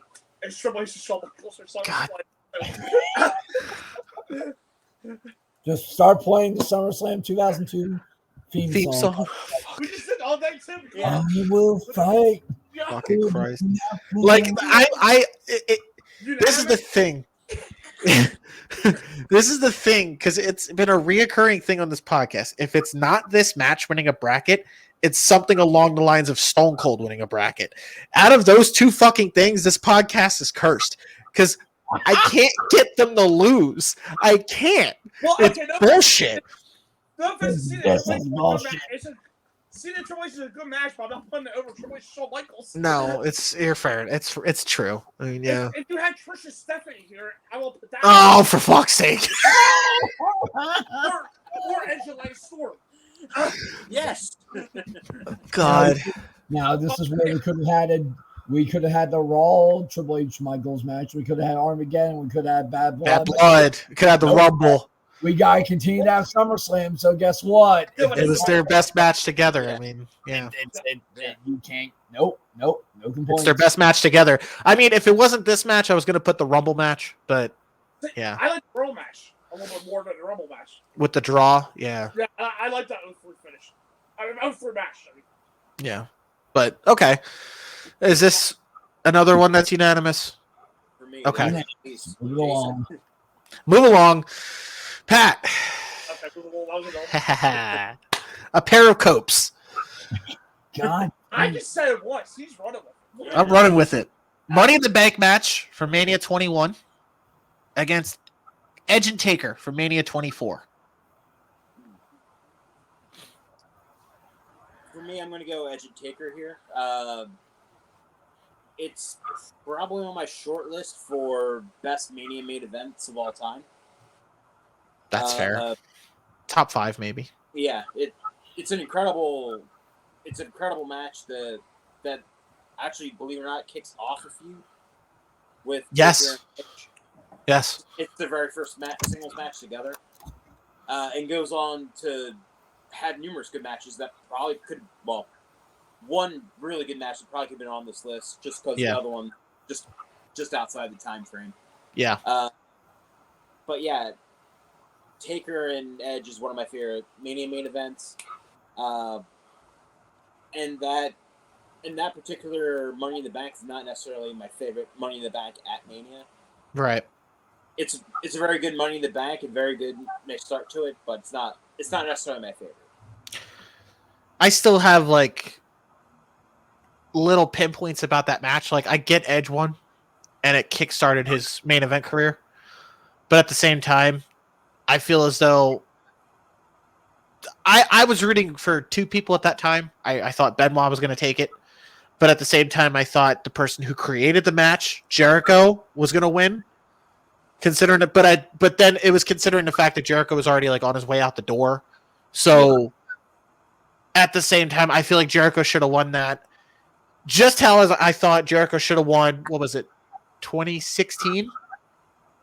When Ambrose won? Yeah. I still thought Jericho should have won then. I thought Jericho should have won. There's been numerous times where I thought Jericho should have won Money in the Bank, but I digress. This ladder match, though, Edge surprised me for the win, to be honest with you. I did not think he was... Because he said himself he didn't want the ladder match. Yeah. Until they presented Money in the Bank, and they told him that he was going over, and he was like, whatever. Whatever. I'll do it. Fine. So, yes, Edge and Taker. Come on. Is this another one? No, No? it's not. Wow, Jason, what? I'm going to go to the other side here. Edge and Taker, to me, it's the Mania match is actually my third favorite Edge and Undertaker match. I like both the one that's in the SummerSlam matches of it. Yeah. And that, yeah. I picked this match because it was the main event. It was No, I understand why. like Pat said, it kicked off the feud, but at the same time, it was more about the moment. It was the match. I don't think this will be another example of a match I don't think should have closed the show. I do think Michaels and Flair should have. Okay, fair. I think Michaels and Flair should have closed the show because it just didn't feel like that last match. It was, like I said, very good match. It just didn't feel like that last match at WrestleMania feel to it to me. Plus, the finish was off to me because this is where we were trying to get over the Hell's Gate move for Undertaker. Yeah. Into it like normally it would be with the Tombstone.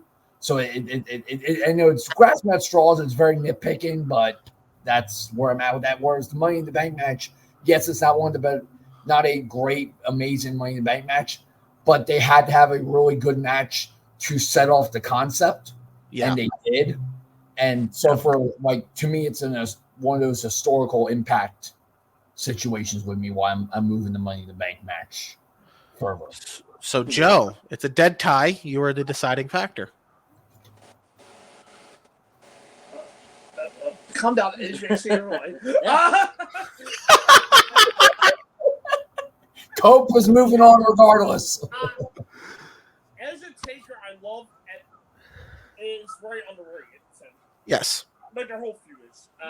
But specifically me, it's also underrated. The one blunder I have with that match has nothing to do with the match itself. That I see Jason's point with the end was actually for big steps of a year before. They wasted Edge and Orton in that Money in the Bank ladder match in 23. Edge and Orton should have had their singles match in 23 with Edge going over. So this way, could have did WrestleMania Street versus WrestleMania Street too. That would have been perfect. Yes. Yes. That's where the one blunder is for me. Well, they put in the little tie category because he got taken out of the match. He didn't technically lose. Right. Well, now the only one undefeated at Mania is RVD, motherfuckers. That Money in the Bank. Yeah. He beat Kennedy. Yeah, he ends up getting that Money in the Bank anyway. Yeah. Yeah, because Kennedy, they overreact to his injury, which was only going to put him out for a couple of weeks. Yeah. Poor Kennedy.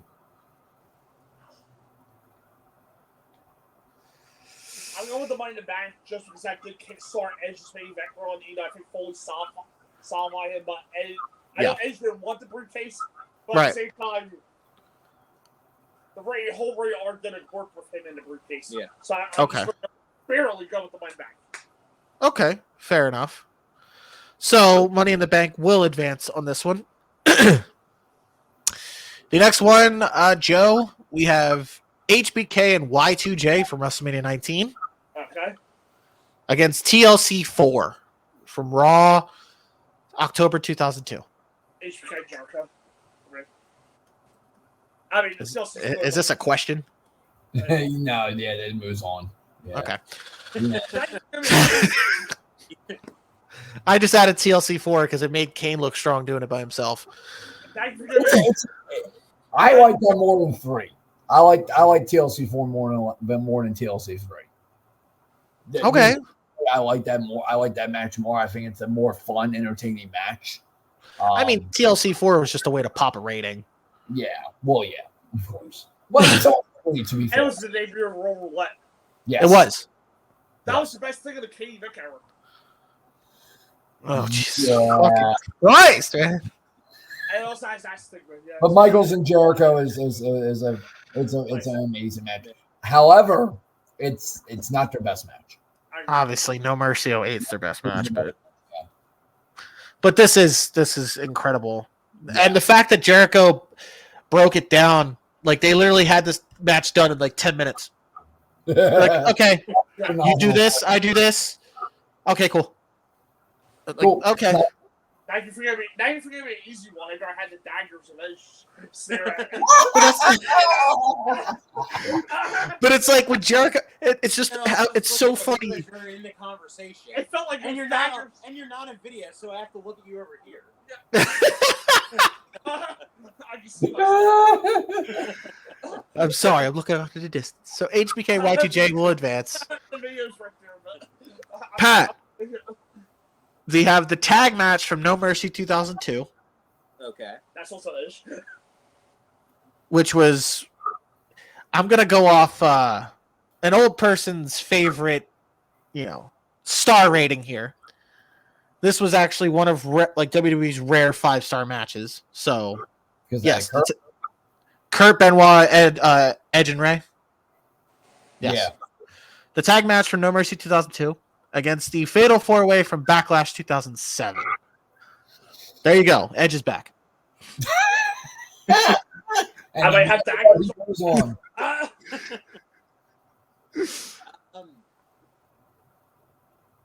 Believe it or not, I actually think the No Mercy 2 match is a little overhyped. I think Ooh. I think it's a good tag team match, Okay.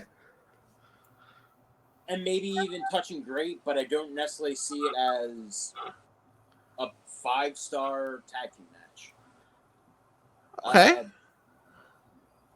Just to clarify, the other match is Backlash. It's Cena, Orton, HBK, and Edge. Yeah, I think that match is highly underrated. As all 4 guys, Yeah. I thought meshed well in the action, Mm-hmm. and I thought the finish is actually rather genius with The finish was fantastic. Yeah. with everyone hitting their finishers and Shawn Michaels hitting Cena, but Cena lands on Orton to get the pin. Yes. It's even right around the time of HBK and Cena on Raw as well. This It's right after. Yeah. Right after. So for me, I'm actually going to go with the Fatal 4-Way. Okay. Joe? No, I disagree with Pat on saying the tag match is a little overrated. I disagree with him. With that being said, though, I also agree with him that the Fatal 4-Way is extremely underrated. And I like the Fatal 4-Way tag that work.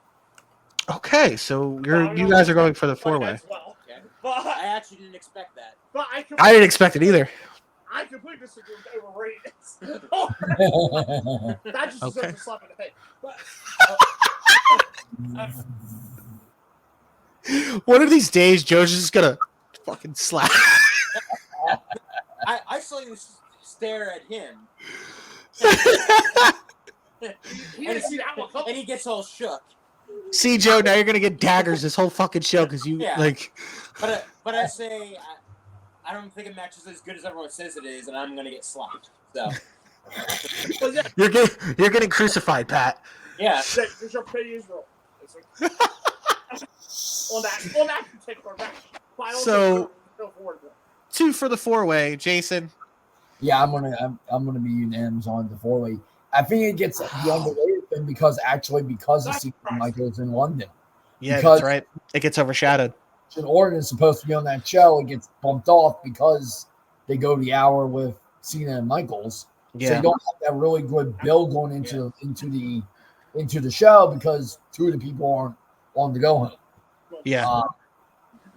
And here's the hot take. I also agree with everybody about the No Mercy match being a little overrated because, quite frankly, I think the 2 out of 3 falls match that those same 2 teams have 2 On weeks later, SmackDown. Yeah. better match. I do agree that that's the better match. But This kickstart the SmackDown tag titles, which SmackDown Yeah. 6. Well, Yeah. I think Eddie Guerrero, Angle and Mysterio kicks off the SmackDown 6 from some. Oof. That's what really kicks it off. Yeah, you're right. You're right. Okay. 4-way advances. I thought, okay. Now that seeing it from that point of view, okay. But yeah, it's logic. No, yes, I get it. But the Backlash match is very underrated. I will give you that. The next one, Jason, the Money in the Bank match from Mania 23, which Joe brought up earlier, against Cena and Orton, SummerSlam 2007, which all 3 of you yelled at me for leaving it off the bracket. Yeah, over I wasn't in that. We weren't in that conversation. No. the SummerSlam match? No, we We were at Oh, MLW. We were at MLW last week. Maybe it was just No, me. I'm talking about when we did the SummerSlam match bracket. You guys yelled at me. No, Did I? I don't remember that. you yelled at me in that episode because Jason brought up where's Cena Orton, and you were like, "Oh shit, yeah, that's right." Oh wait, probably next to like Edge of Light Storm. I yelled. I still would have gone with Edge and Lance Storm, to be fair. I don't know. That's just like I'm throwing out there. I don't have a good memory. Okay, so yes, Jay, that's who you're picking, Jason. Who are we going with? I'm going to go with Cena and Orton. It's a very good match. It's one. It really helps continue Orton's transition. Like 07 to 08, and for Randy Orton is the transition from the Legend Killer to being the Viper. Okay.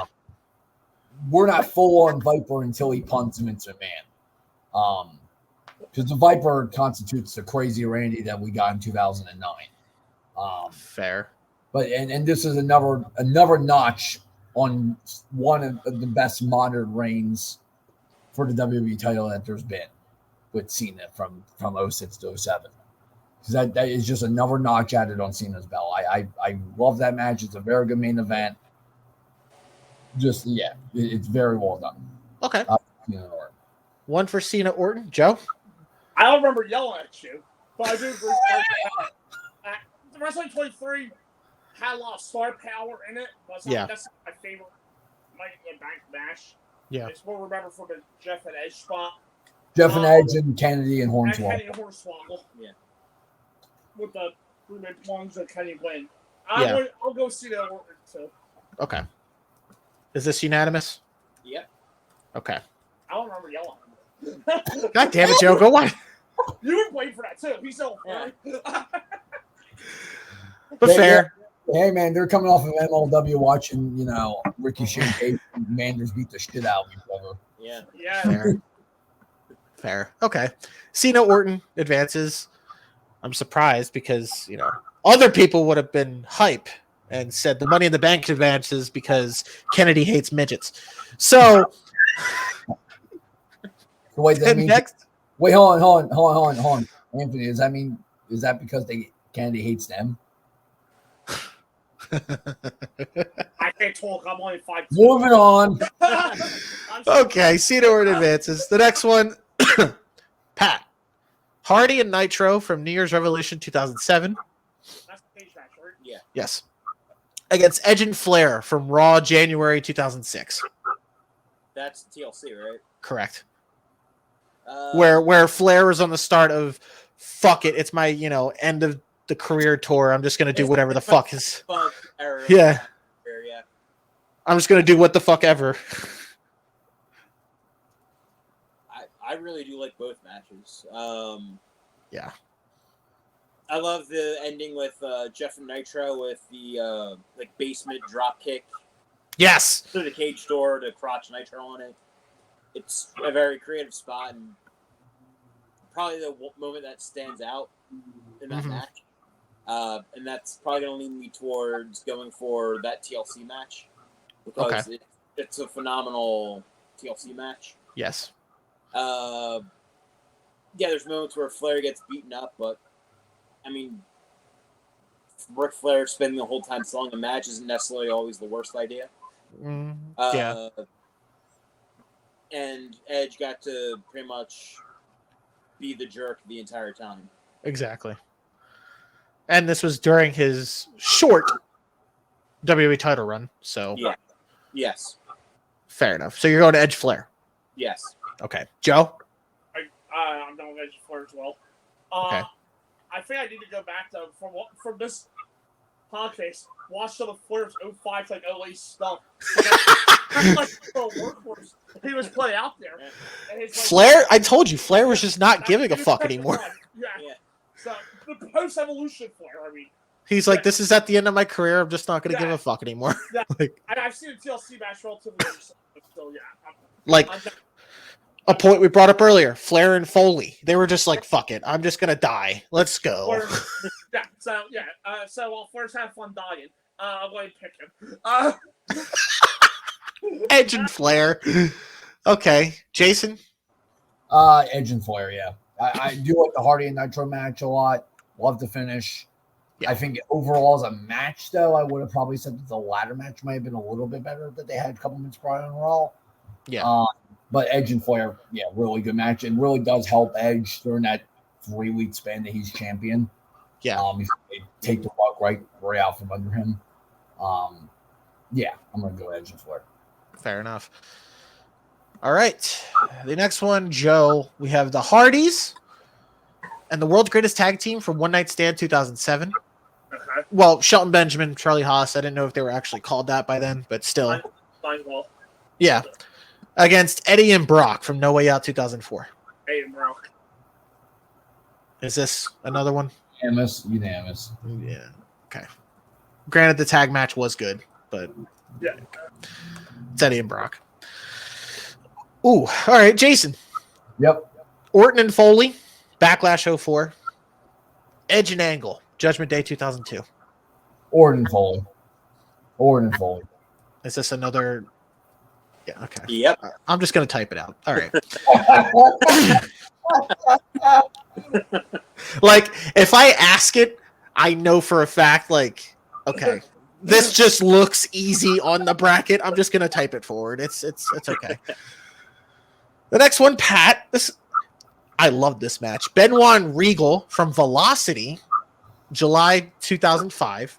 We had a fucking pay-per-view caliber match on a Velocity against What happened? DX and the McMahons from SummerSlam 06. Granted, I went back and forth with their Unforgiven and SummerSlam match, and I was like, the only good moment out of Unforgiven was Vince getting head deep in Big Show's ass, and then That's the best moment in most people's careers. yeah, but then I watched back the SummerSlam match, and I was like, okay. Never told about heads and bitches' hands. Yes, I was going to say, No one didn't talk about getting deep in Big Show's ass. But yes, those are the go for it. I'm gonna go with actually Benoit and Regal here. Shocker. Yeah, shockingly, I'm saying a Velocity match should go into the second round. A Velocity match. Yeah. It was so fucking good though. It's actually one of the matches I had to catch up on this week because I had never even heard of this. Really? Yeah. It was actually they what was the fucking match that they had? Was it No Mercy that year? Not No Mercy. First 06, they had one. That was when Benoit came back from his sabbatical. That should have been a red flag to everybody. Yeah, and he was feuding with Regal. Yeah. They had a good pay-per-view match. But when you watch this Velocity match, it was like, what the fuck? Like, this was a pay-per-view caliber match. Velocity was like, what, on Saturdays or Thursdays at the time? Saturdays. Yeah, it was like, what the fuck? It's on a Saturday show, and it's like the only good Velocity match. Ever. Ever.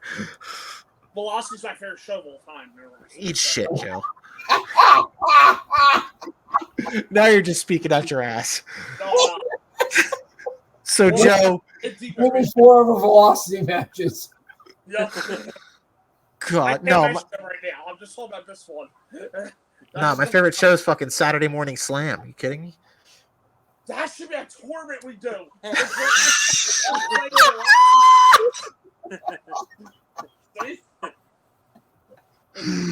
The best matches on like the fucking like Worst shows ever. Ryan and Tyson Kidd had a fun match. yeah. Right Okay. Yeah. McGillicuddy. I should get all the matches from like the fucking main event, Superstars, Velocity, Yes. Sunday Night Heat. And be like, which match was the best out of the? I don't even know what to call them. Are they like D shows? It's- Or like, these shows, yeah. Best matches from shitty shows.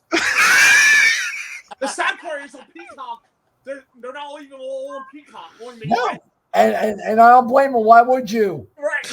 They only have main event all that. Well, I mean, one of those matches will be on the new generation bracket Right. yeah. match. I'm joking. The one and only Action Zone match. God. Okay. So you're going Benoit Regal, Joe. It's my fault. Yes. Everybody is? Oh, okay. I'm voting for It's not everybody. my fault. Everybody. Okay. Benoit Regal advances. All right. Time for you three to shoot me in the foot. Oh, jeez. Here, you were Hey, doing Pat. so well. I know. Hey, Pat. Lovely. HBK and Angle, WrestleMania 21. Okay. Cena and Edge, Unforgiven to 2006. You son of a bitch. Don't cope yourself.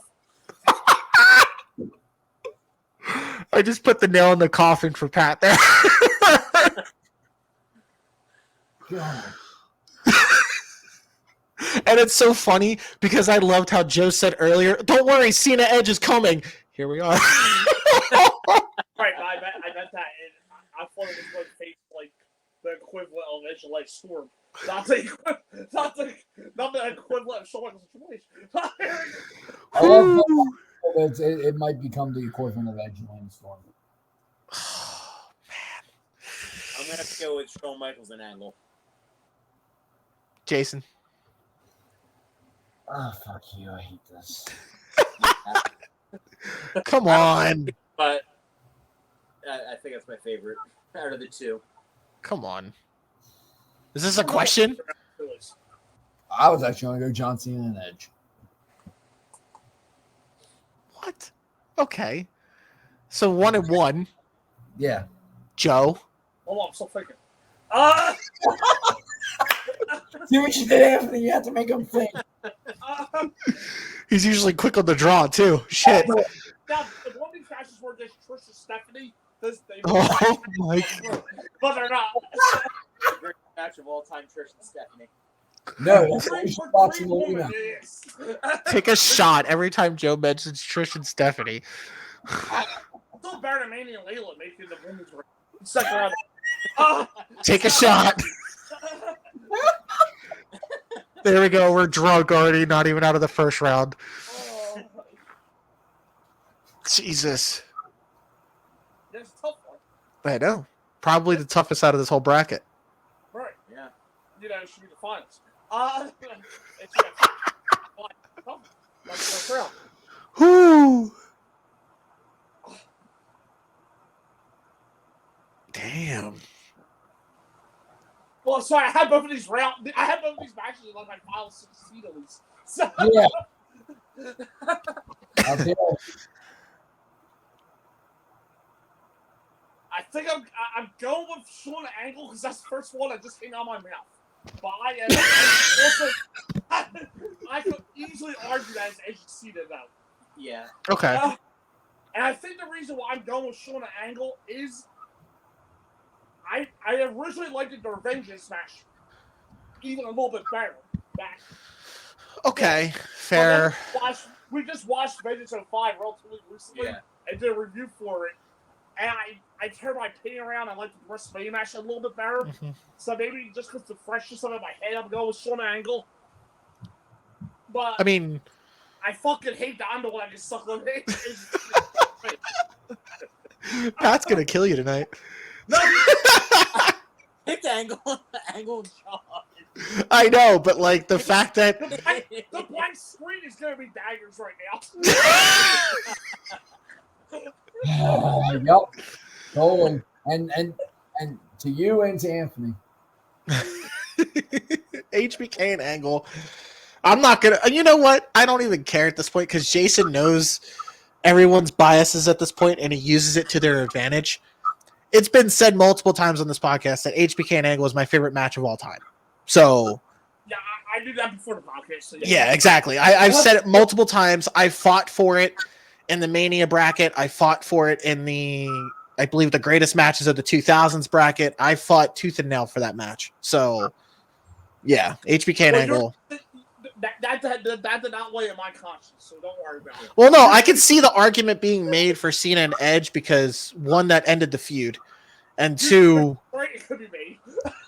it's one of those moments that another moment that made Cena Yeah. with the table spot, one of the most like replayed and iconic spots ever. But with HBK and Angle, that was literally a dream match come to life. Like that is a true definition of a dream match that happened at WrestleMania. Please don't get me started on the dream match discussion. Dream matches, baby. Anyway. Oh yeah, we get one every week apparently. Even matches already happened. Hey, Okada in Philly. You guys going? No. I might be going on Wednesday. You dick. No, I had nothing to do with Okada. I haven't been to an AEW show film. Oh, really? Oh, okay. Fair. Jake, I'll try to be. I don't fully be around Temple that late at night. that's fair enough. I mean, the neighborhood. I don't blame you. It's like That's why I tell you, if I'm going, it's with a group of people. I ain't going by myself. like if AEW attempted, keyword attempted, to do Wells Fargo Center, it would probably be a better bet. But no, it would definitely be there. Yeah. The fact that they're doing Leocord Center again, I mean, The problem is also WWE has a hole in the building. I mean, aren't there other places in Philly that they could have done? It's the only two big venues. Yeah. Right, because like the 2300 arena is not that big. No. But that will pack enough people that they actually sell tickets for. No, not even that. It's just the 2300 arena doesn't have. No. Because with the stage set up and yeah. Produce 2,000 seats. Like yeah, you're right. Yeah. It would be a huge drop down. Yeah. Yeah. And also WWE's got, and guaranteed WWE's got a hold on the Wells Fargo Center because they're using it on the weekend. So I mean, at least this year they do because the rest of it. Yeah, and then I'm saying even if AEW wanted to, they wouldn't be able to get Wells Fargo. Well, now, like Joe said, now with Mania coming up, they're definitely not getting a lock on And that. tickets are about to go still for Raw, SmackDown, and They're gonna sell out fast. That's for fucking sure. Yeah. Okay, so dream match advances. The true dream match. HBK and Angle. Not Brian and Andrade. You know, they're both great wrestlers. It happened on a SmackDown. I hope he knows that. Granted, it ended in a DQ, but still. All right. HBK and Angle. The next one, Jason. Speaking of kicking off the SmackDown 6, Angle and Ray, SummerSlam 02. Brock and Angle, the Iron Man match. Ray and Angle from SummerSlam. I forgot. Didn't you say you didn't like the Brock Angle Iron Man match? No, I'm not too big of a fan of it now. No. Okay. Because I'm not a fan. And it's not even them. I'm not a fan of Iron Man matches being on television. Fair enough. That's why I'm not too big of a fan of the Triple H Benoit or the Angle Michaels 30-minute one that they've done. Because to be fair, that Brock Angle should have been a SummerSlam match. Yes. Yeah, it's like I think Iron Man matches should be commercial free. I don't think you should have breaks in between when you're trying to do it. No, I agree with that. Yeah. That's fair. Okay, because it literally kills the time. Exactly. You go to it's like 12 minutes on the clock, and then you go to commercial. It's like 8 minutes left, and it's like, what the fuck? Like, your picture in picture, it's like it's just going to be dead time for the 3 minutes. Exactly. So. Okay, so is this unanimous for Angle Ray? Yeah. Yes. I agree. I don't blame it because I still fight to think it's arguably one of the greatest opening matches of all time. So I don't know what the fight is. well, because the fight is also Brett and Owen. Brett and Owen, and that's Dustin. Yeah. Yeah, but I guess other matches. Other than that, yeah, I don't know what the fight I mean, I'm still trying to make a bracket for that. It's just very hard to find 64 great opening matches. Yeah. Like, I think I've gone halfway through the list, but it's so hard to determine, like, pinpoint each pay-per-view or each show in general. And it's like, God damn, there weren't that many. Because those openers are good because you want to set the pace for the show. Exactly. You don't always necessarily want them to steal the show. Yeah. You're trying to get the crowd back. Yeah. He does his job, but then with Angle and Ray. It was like it kept going. Yeah. You can argue Brian Triple H like that. Exactly. Yeah, so like that. Okay. Yeah. Eddie Ray, exactly. The triple threat Mania 33 or 34. I've set fit. Yeah. Always which I don't understand why. I got so much shit for that match. I don't understand why. I love that match. You guys were there when I popped hard for that match. Like, I don't understand the hate for that match. like, I hate Seth Rollins, so I'm not putting that match over. oh, I hate Seth. I hate Finn. It's like, what the fuck? Like, and again, you can vote in the PWI 500 or the year-end awards, and this is the actual awards. The actual awards. I still make a take to this day that triple threat was arguably match of the night behind Charlotte and Asuka. It was better than Charlotte and Asuka. Thank you. Like, the opening match was the match of the night, in my opinion. But whatever. I digress. Angle and Ray advances. The next one, Jason, the match that you hate that they keep putting history on. Trish and Lita, Raw, 2004, the main event. It could not be the first women's main event. There we go. Against the 4-way tag ladder match from Armageddon 2006. 4-way tag. It's a match that came out of nowhere that was put on the fly and wound up being a fantastic match. Plus, Joey Mercury died that night. Yeah. Trish and Lita, I know it's not the first women's main event. It's not even that really that great of a match either. Do we want to say their Unforgiven match was better? I kind of think it does because of the atmosphere. Because it's in Canada, they know it's Trish's final match. It's like they go all out. Yeah, but this was more like, I know you're not saying it's not, but off of historic effect. Yeah, this was the first main event in Raw history for the women, and then at the same time, my problem always with that in match in general is why are we coming off of an angle where we're breaking Trish's nose and instituting maybe a little bit of blood in a women's feud? And we're doing a fucking normal ass match. Why wasn't this the fucking stip match? To be fair, Lita fucking died. Yeah. So that's always been my problem with that match is it should have been a stip match. I don't understand why you just do it. You have this blood feud going on. Yeah. And it's a normal match.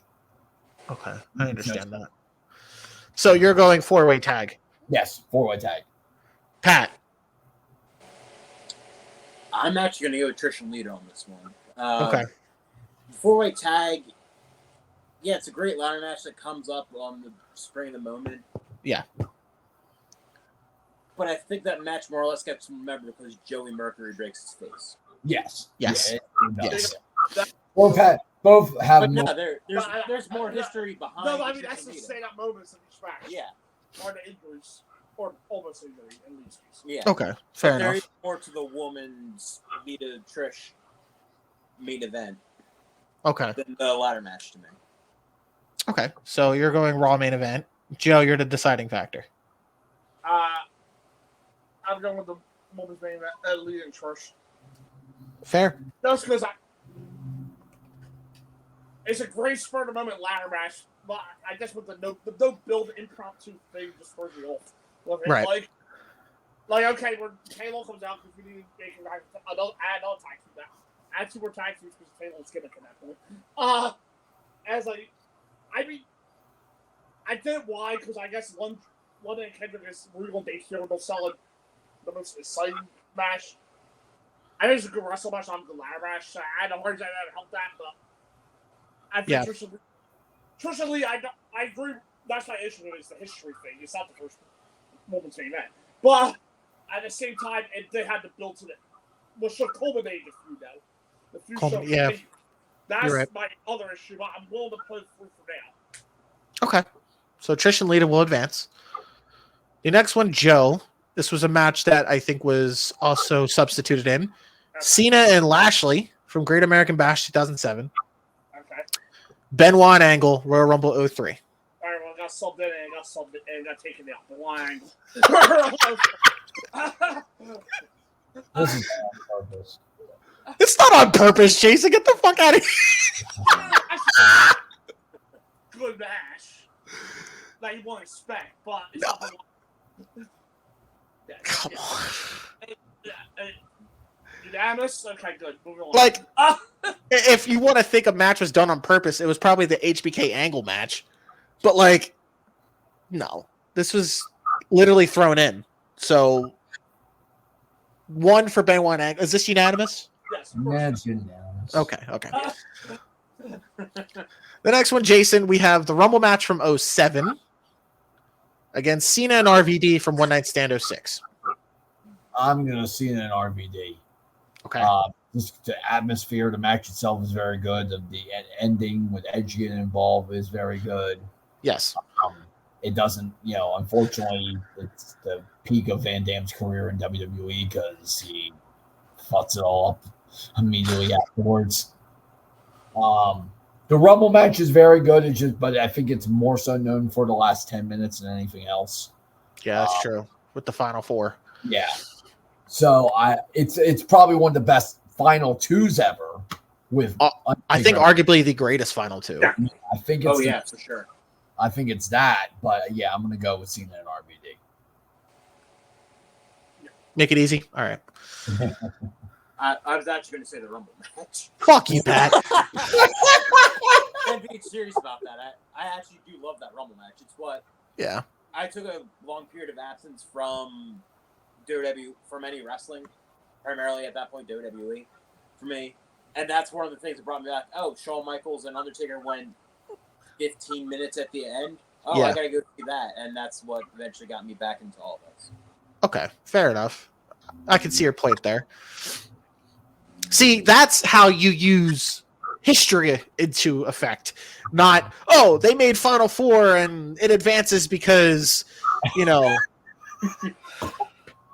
the sequence, or it advances because, Taker. Well, whatever. Cena and RVD will advance. The next one, Joe.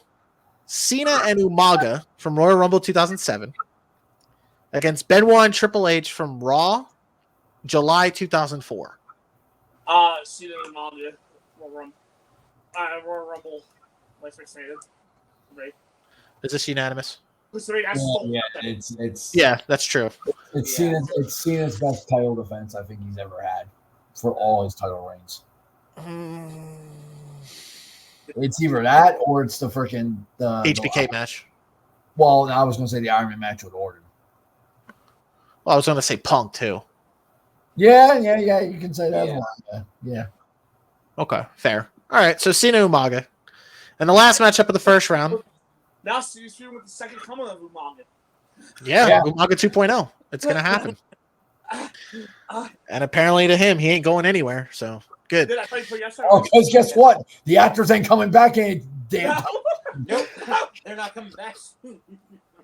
Because they're still getting dicked on the pay, so yeah. Cody, hold your story for a minute. Cena's like, I got about 2 more months in me. No, The Rock's working Grayson Waller and Wilson Theory. Oh, fuck. Oh, fuck.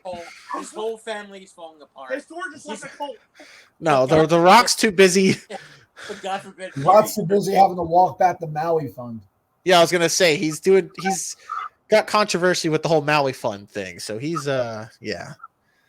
Cena, on the other hand, is like, I got 2 more months in me. All right, I don't have to shoot Peacemaker anytime soon. So Cena Umaga will advance. The last matchup of the first round. Finally, here we go. Pat, we have the triple threat from WrestleMania 20, which is Benoit, HBK, and Triple H, against the triple threat from Taboo Tuesday 2005, which was Cena, Angle, and HBK. The triple threat from WrestleMania 20. Unanimous. Also, Triple H's greatest match. Anyway. Jason still hates it. I know. Oh, okay. Second round. I will say this. This went longer for a reason because this first round should be tougher than the Yeah. Oh, yeah. Yeah. Plus, logic. Probably hit a lot of bumps. Exactly. That's it. Right, Logic, You're welcome. That's the new tagline for this podcast. That's been the tagline for this new era in the podcast. Like, it's no longer, it's all about the moments. It's logic. We should have a most improved award. It's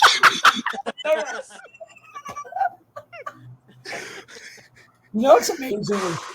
Well, I guess I'm technically in the wrestling business, doing commentary, but it's amazing when the majority of people that are not in the wrestling business know how to determine things better than some that were ones here that were in the wrestling business. But Yes. that I know. Anyway. Ah! Second round, you know how we do this? Pat, you're going to kick it off. No, we're not Batista. doing this time. I don't Yeah, think there's going to be a lot of speed bumps. I understand. There's going to be a lot of fucking potholes like in Philly. So hey, I'm just saying that. I mean, they don't call it a Philly pothole for a reason. So, Pat, Batista, Triple H, HBK, and Flair. HBK and Flair. Joe. HK Flair. unanimous. Ooh, okay, let's go. Jason, Cena, HBK, JBL, and Eddie. Cena and HBK. Is this unanimous? The Raw match? Okay, all right. Yep. I'm liking this. No speed bumps yet. Don't worry. Until now, probably. Pat, Edge and Foley, triple threat from Vengeance 2002. Already. That's what you gotta think.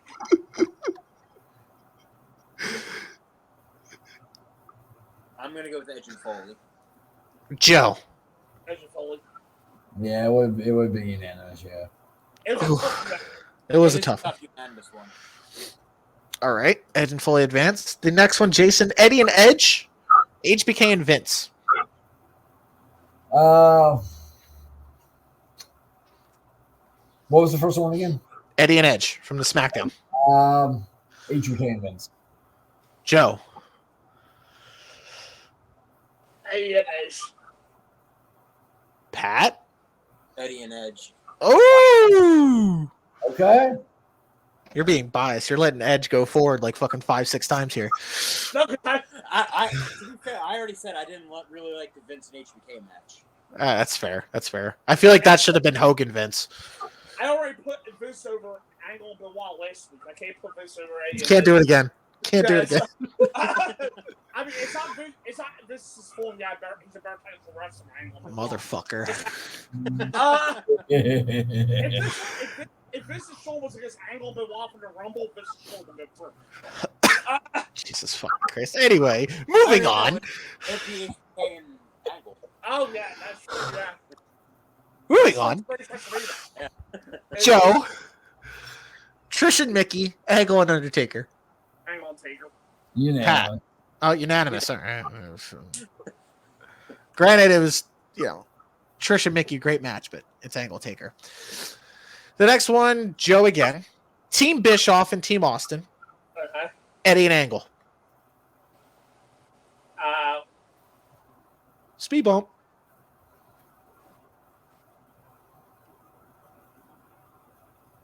I feel like I should get a soundboard and be like, speed bump, boom. Eddie Angle. Tough one, yeah. Eddie Angle, okay. Jason? You go your way. Survivor Series match. Ooh, Pat. Oh, okay. All right. I was gonna say this is now kicking off the warfare where Jason and Pat hate each other. Oh, Joe, you pick this. I'm gonna pick the other one. You go ahead, dickhead. So, Bischoff and Austin advance. The next one, Jason, Eddie and Ray, Brock and Taker. No mercy. Brock and Taker. Pat. Brock and Taker. Unanimous? Okay. Pat, Cena, JBL, Brock and Benoit. Cena and JBL. Is this also unanimous? Unanimous. Okay. Fair. Goodbye, Brocklock. Don't worry, it's only around for a month. Yeah. Joe. Oh, God. Triple H and HBK. Money in the Bank from Mania 21. So it's just okay. Fuck. Jason. Unanimous. Fuck you. Fuck you, okay? This match needs to die. Why right up? This match needs to die. Yeah. So he picked against my banks. Yeah. I swear to Christ, if this match makes the finals, like, it's officially done. It's cursed. I can't fucking win. I've tried so many matches to try and beat this one. I need it to lose. But I get it. Logic. fucking logic, motherfucker. HBK and Triple H advance. And Shawn Michaels is replaying this storyline on NXT. Yes. Yeah, with fucking Carmelo and Trick. Yeah. Bring back the fight song. Yes. But we got the video, but let's enhance it. All right. It was you, Hunter. See, make it more modern. We need like a Tyrese Baby Boy drive-by attempt. And also, if you want to think about it, fucking Trick Williams got over last night on Battle of the Belt. The crowd started chanting, "Whoop that Trick." They were in Memphis. It was nothing to do with Trick Williams. Don't give me that shit. That's where it started. That's where it started, but still, I thought of it. First off, that chant came from the Memphis Grizzlies, who took it from Hustle and Flow. I know. Wait, You let's know be where fair it here. started in wrestling? It was Charlotte and Ronda last year when Charlotte came back. And said, "Whoop that Trick." They were saying what that trick is. Charlotte was. And then they realized why the fuck are we? And then they realized why the fuck is Charlotte Flair saying "Whoop that Trick"? We need to put it on somebody that's actually named Trick. Right. And then Trick Williams came, and it's like, oh. Charlotte got confused the line of face and saying "Whoop that trick." By the way, it's already been done on YouTube. But I asked for WWE to repost the Trick Williams entrance music on their YouTube page, their music YouTube page, but just add in the Booker T ad libs. Yes. Yes. It only makes the song even better. Yeah. So, the next one, Pat, HBK and Y2J against the Fatal 4-Way from Backlash. This one could probably go either way, but I do think of Jericho and HBK as one of my favorite matches. So, HBK, Y2J for you? Yeah. Joe, HK Y2J. is this unanimous? Unanimous, yeah. All right. Jason, Cena and Orton, Edge and Flair. Edge and Flair. Pat. Edge and Flair. All right. Yeah. Unanimous. Okay. Ooh, Joe. No. Eddie. I know what I want it. Joe knows when there's a tough one, I'm going to him. No, we go. Eddie and Brock, Orton and Foley. Ooh. Cool. Or just punch me in the dick, why don't you? Whoop that Trick. It is a trick, all right. Here, I'll pull out Eric Bischoff and do the. Anyway. Just when I think of great genius work, I think of Eric Bischoff. or Foley. Barely. Barely. Okay. Pat. Yeah, I think I'm going to have to go with Orton and Foley, too.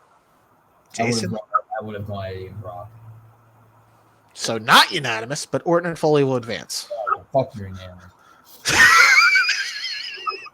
Oh, now we're getting heated. All right. Pat. Benoit and Regal, HBK and Angle. HBK and Angle.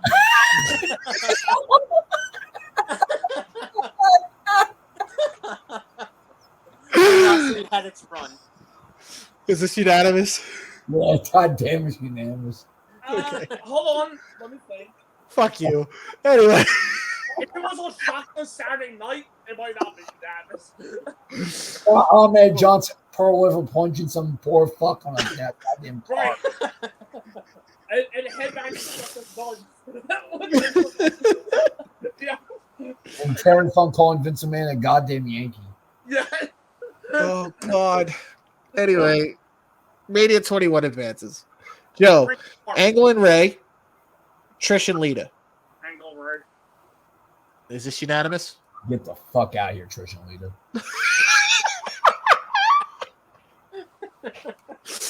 Ooh, all right, Jason. Unanimous. I'm not sure what I'm going to give it with that much bigger, but yeah, unanimous. In this bracket, I say get the fuck out of here, not in general. It's all right. Trish and Stephanie was better, bitch. Anyway. Apparently, it actually was. But it actually was. All right. Jason. Yes. Benoit and Angle, Cena RVD.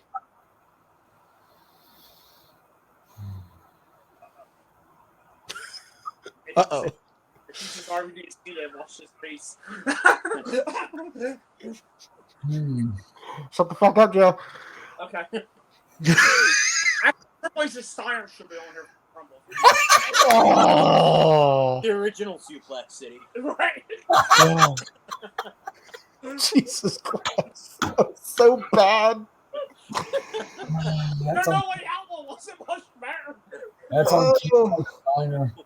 Their great idea was to run it back twice. The same exact match. Actually, the Rumble one might be the best one. And that's not saying much. No, it's been one angle, but it's actually closer than you think. Okay, so Benoit Angle. I agree. All right. Good. Definitely first one being it. All right. Last matchup of the second round. Joe. Yeah. Cena and Umaga. The Mania 20 triple threat. I was, Jason's like, damn it. Damn you. Hey, it's the second round. This is understandable. It is. It's not like the first round. I don't get it. The first round's the deadly round, and then when it gets to the second round, oh, okay, not that bad. Still a deadly round. To me, this is the greatest triple threat match in WWE history. That's probably the greatest standing match in WWE history. So, no, I didn't really. Well, let me argue Jack and Dragunov too from earlier this year. Really well. For the last standing match in Battleground. It's going to be on the best match of the year list. Yeah. Yes, it is. Okay, maybe one of the best last standing. I know it's going to have a bunch of matches on that best match of the year list. That's the thing. I literally have been flip-flopping with this fucking list because I've already had matches made from this year, and I've already had to take matches off because of what I'm seeing recently. And it's like, God fucking damn it, I can't win. Like, I've taken off majority of the TV matches that were on there, like some NXT, some Raw, some AEW TV matches, and I'm like, God damn it, I can't fucking win. Like, stop putting on good matches right now. Just stop. We're done. Big dog shit. Start producing dog shit. Hey, it's fine. If you want to go look at dog shit, watch the NWA. Give me fucking Roman Reigns dog food dog shit. Give me Tyler. That'll make it easier for me. Bullshit. This is bullshit. I'm tentatively going with the triple threat. But Okay. I'm safe sitting on it. Okay, so triple threat for Joe. Pat? I'm going to have to go with triple threat. All right. Let's do it. Jason's like, whatever. Yeah, I know he's that. I feel the die. Jason's still fucking... Speaks volumes. Jason's still traumatized from the fucking Triple H bracket. He's like, motherfucker. All right, third round. Let's do it. Pat, HBK Flair, Cena HBK. HBK and Flair. Joe. HBK Flair. Is this unanimous or no? Would have been now. I would have gone Cena and HBK. There's a lot of fucking HBK and Edge matches going forward. Like, fuck all y'all. All right. Not their fault that they were good. And Angle, too. Fuck. All right. Joe. Edge and Foley. Eddie and Edge. Edge and Foley. Is this also unanimous? This would be unanimous. Yeah. Okay. Jason. Mm-hmm. Angle and Taker. Team Bischoff, Team Austin. Team Bischoff and Team Austin. Oh, okay, Joe. Bischoff and Austin. Okay. I did not expect that. Okay, all right. Well, This is a good one. What did win the Survivor Series bracket? I forgot. Oh, it was 05, I think. Oh, okay. Yeah, I think. Yeah. Well, That'll change. It'll change when we get to it. Anyway, more than likely. The next one, Joe. Brock and Taker, no mercy. Okay. Cena, JBL.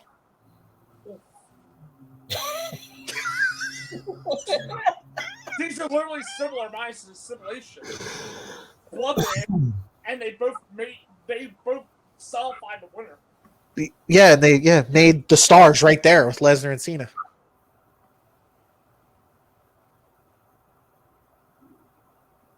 I can say to sell, but I'm going to say to sell, but I can easily see I quit make it, and I have no problem with that. Okay, so you're going with the sell. Yeah. Okay. Jason. I'm going with the sell. Saves Pat the vote. I would have disagreed. You would have gone I quit? Okay. I would have gone I quit. Of course. All right. Well, Brock already had the title. Well, So they they both say did. that. But Cena became the face of the company. Brock was already the face of the company technically at that point. Yeah. True. So the next one. Pat. Come on. Triple H, HBK. Okay. HBK and Y2J. Oh. Wait a minute.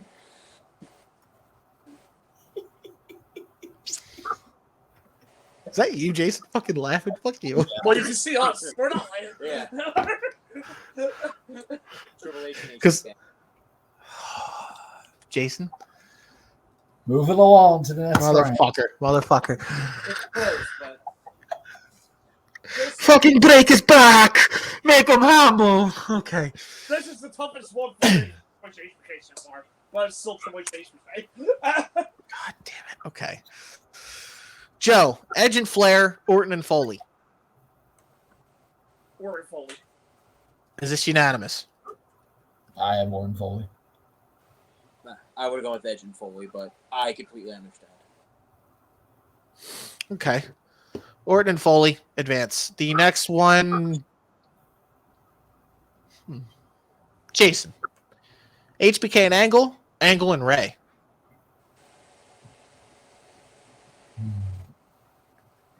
I'm gonna go Angle and Ray. Okay. Joe? Oh, sorry. I'll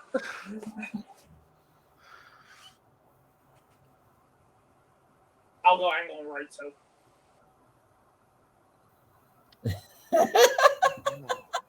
Wow. And to piss Anna more, I would have disagreed. I actually would have gone with Shawn Michaels and Angle.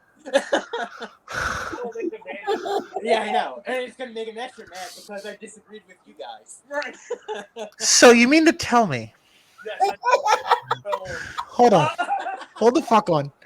So you mean to tell me? we tried a little bit of Angle but on purpose. We've spoken. You mean to tell me you advanced Triple H and Shawn Michaels, but you didn't advance fucking Kurt Angle and Shawn Michaels? Yeah.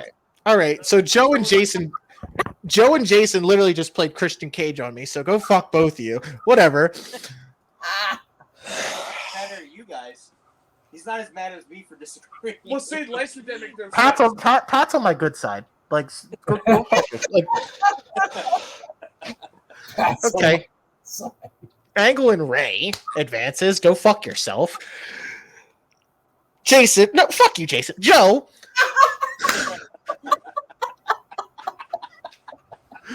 Benoit and Angle. The Mania triple threat.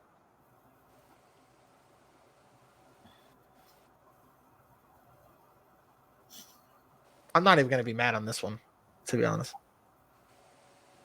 This is the last one that pissed me off.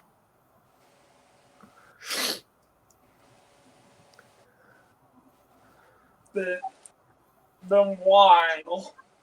Okay, Pat. The triple threat. Fuck you, Pat. Jason. Move on to triple threat. Wow. Two of my favorite matches of all time. Gone. I rebounded myself. Gone. Two of my favorite matches. Gone.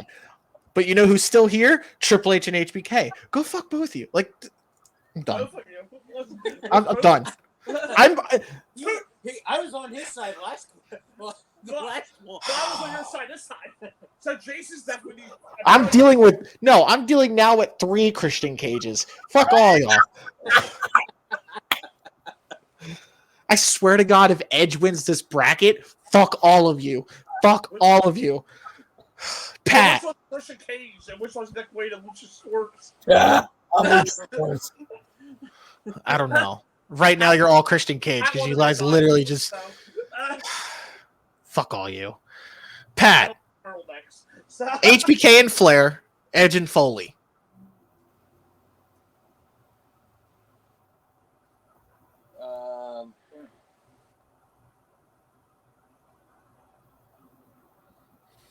HBK and Flair.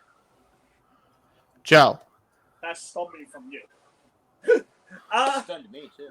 Okay, so we don't know if it was true. It just came out of his mouth. I never compared the 2 matches before. Oh, gotcha. Well, I'll make it. I'll make it easy. Just move on HBK and Flair. Yeah, I would have gone HBK Flair also. Yeah. All right, Jason. Team Bischoff and Team Austin. Brock and Taker.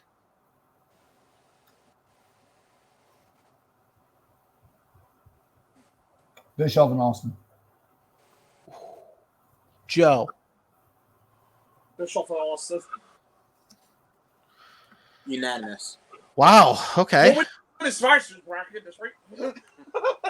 I can already tell where you guys are going with the Survivor Series bracket. Right, It might change. It might change. I don't know. It means not facing other errors of No, well, you know what's looking for the Ruthless Aggression. Yeah. Yeah. Ruthless. Okay. Contender, yeah. Okay. Fair enough. The next one, Joe. Triple H and HBK, Orton and Foley.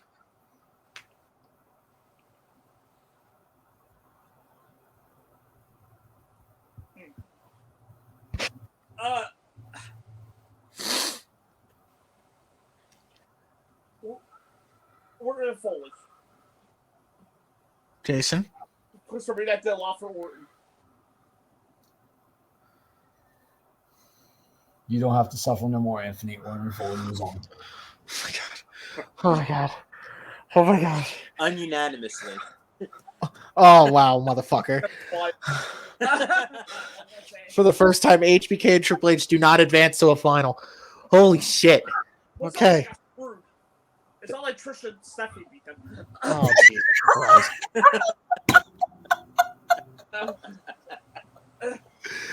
Orton and Foley advanced.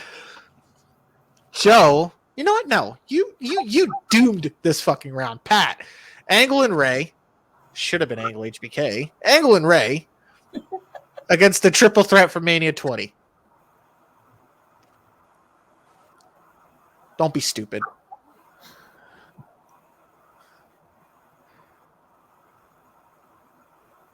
Triple threat. Okay, Joe. Triple threat. Good.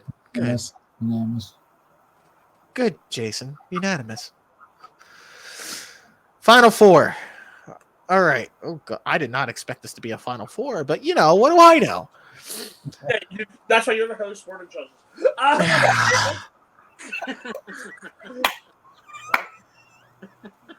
That was open.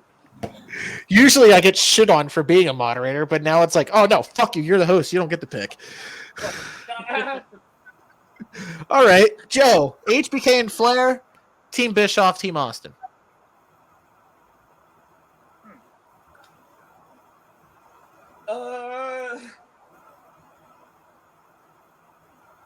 I'll go HBK Flair. Okay, Jason. HBK and Flair. Is this unanimous? Yes. Oh, okay. Pat. Orton and Foley. The triple threat for Mania 20. Orton and Foley. Jason. Orton Foley. Holy shit. Y'all made sure fucking neither Benoit nor Angle was going to the fucking finals. Okay. Finals. I'll let Jason kick off. HBK and Flair, Orton and Foley.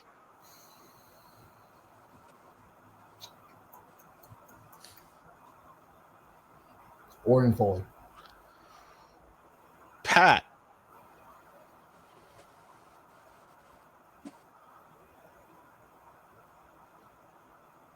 It's pretty close either way. Yes. Yeah, it's very close. Yeah.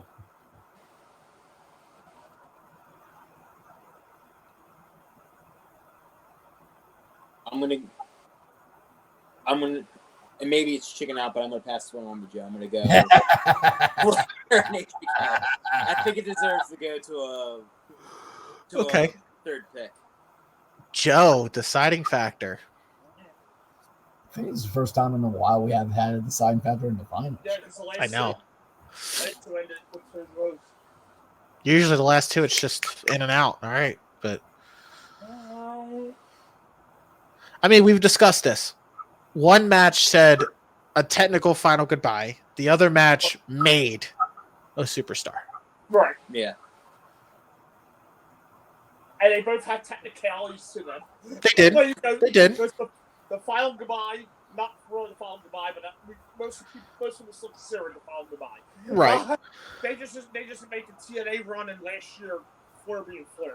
Yes. The technicality of Orton is and made Orton. And this was technically Foley's last go, but it wasn't. And Orton should have won the world title, which he did. Yeah. But then we covered this too. What happened to Orton? And Yes. he won the world title. So it's like those technicalities are from the year. It really comes down to what you consider worse in terms of the technicalities. Right. Yeah. If you want, like, Do you consider Flair prostituting himself for all these years after their retirement, or do you consider Randy Orton getting Orton? honestly, I would go Flair. I think Flair. I think on a level that is worse. The one argument against that is I don't expect a wrestler to ever really fully be retired either. So No. it's like- No, because so it's like- no one's ever retired. Because especially when it comes to Flair being Flair, because he knows nothing else. Literally, it's a pro wrestler's thing. It's very, very hard right. to detach from what you love so much. So Right. And I did that. I told about Ric Flair being Ric Flair, and Yes. specifically, Richard Flair died the day Ric Flair became Ric Flair. Ric Yes. Flair's always Ric Flair, even though he's not wrestling. exactly, On TV. He said that in his Peacock documentary last year. exactly. Like So I'm not surprised he prostituted it, because everybody does. it's just it really with him Right. doing all that really killed, And he had the perfect send-off. including the night after a Raw, the perfect goodbye. With that being said, though, this is talking about the WWE and not talking about what happened after. That's true. In terms of match quality, You can't really compare the two matches because they're both You can't. great for what they were set out to do. because Michaels and Flair had a more technical sound match, whereas Orton and Foley, they gave you a true like hardcore type match, which is something you would have never expected out of Randy Orton. Right. Which Orton has to go and say it's his greatest match ever. It's his favorite, yeah, because of Or his Mick. favorite, at least. He thanks Mick Foley to this day for making him. Right. Yeah, I still think it's Orton's best match ever. And I think I will agree with that too. Yeah. I mean, yeah. But with that being said, I am sticking to this is inside a WWE bubble. Okay, And Flair did have the perfect send-off in WWE. he did. Where Orton got Orton in WWE. And it took him, and I'm sorry, I not even the Undertaker feud helped him recover. It took him 3 years to recover. Yeah. It took him Holy shit, that match isn't even on this list. Oh yeah. Yeah, that's how much No, matches but there were. Undertaker and Batista too was on this list either. No, it wasn't. Fuck. Then I'm going with Shawn and Flair. Okay, fair. Pat. Yeah, essentially. Oh yeah. Sorry. Yeah. I got lost in the shuffle. Jason. Yeah, Shawn and Flair won. Yeah, I already said. Flair. I said Orton Foley, so I'm just trying to figure out who said who. Okay. So HBK Flair won. Okay. Yeah, this was Shawn and Flair. yeah, that was a Ruthless Aggression era. I'm not mad at it. I'm You're not. mad at it isn't Triple H and HBK. Let's be honest here. Well, no, because HBK in terms of Flair. black stuff, if it will win this sack, I think Triple H and HBK will win. Stop. It's already bad enough that the fucking look. It's bad enough that I had to hear Triple H and HBK beat out HBK and Angle for greatest matches of the 2000s. I don't want to fucking hear it anymore. Tired of it. Tired of it. Anyway, I'm not mad at this because HBK and Flair is in the argument and is very understandable when it comes to greatest matches of this era because it was at the end of Flair's career and coming close to an end of HBK's career, but they still gave you a match that could have looked like they were in their prime together. Like, it was a very phenomenal match and match of the night easily for Mania 24. Yeah. Even though that's a very argumentative because WrestleMania 24 was a good show in and out. Yeah. But HBK and Flair becoming the winner, not mad at it. I So, was surprised though when we had the list. I didn't think this would be the winner. I am not going. I had 3 different winners in this mind. I had my 2 matches, Right. which was HBK Angle, and but then I also thought it was on the first round of the last bracket. I did not expect Bischoff Austin to go far. I thought it was going to be Angle Taker. That's what it was. I thought it was going to be Angle Taker going over. I did not expect. You guys threw me off for that one. I didn't think it would be the winner. It threw me off, that's for sure. Yeah. I mean, it's Okay. not so much HBK bonus. It's okay. HBK with another win on his belt. Cool. So HBK and Flair is the greatest match of the Ruthless Aggression era. Now that taps it off our list. We've done Attitude. We've done Ruthless Aggression. We are now going to talk Oh no. the PG era. Oh fuck. Man. I was hoping to go to the new generation. Oh, I'm saving it. Don't worry. Since we're going to be taking a little bit of a break since it's Halloween weekend, we're going to enjoy ourselves. We're going to come back and refresh after that and talk about the greatest matches of the PG era, which does kick off after Great American Bash 2008 Okay. and ends in 2014, but I think I can tell you when it ends. The network era, I'm guessing. Yeah. the network, yeah, the reality era. Point this, the network era start. I know the network anniversary was like February 24th or something like that. Right. Yeah. So. But would you consider it then, or would you consider it up until Mania 30? I would consider it Elimination Chamber. Elimination Chamber 2014? Yeah. I would say Elimination Chamber, yeah. Okay, so we'll go from They're going to network. we'll go from the Bash after the Bash 08. Yeah. To- Okay. Elimination Chamber. What was the pay-per-view after the Bash 08? Was that One Night Stand? SummerSlam. SummerSlam. Okay, so from SummerSlam 08 to Chamber 14. So Taker, Edge, Hell in a Cell is eligible in there.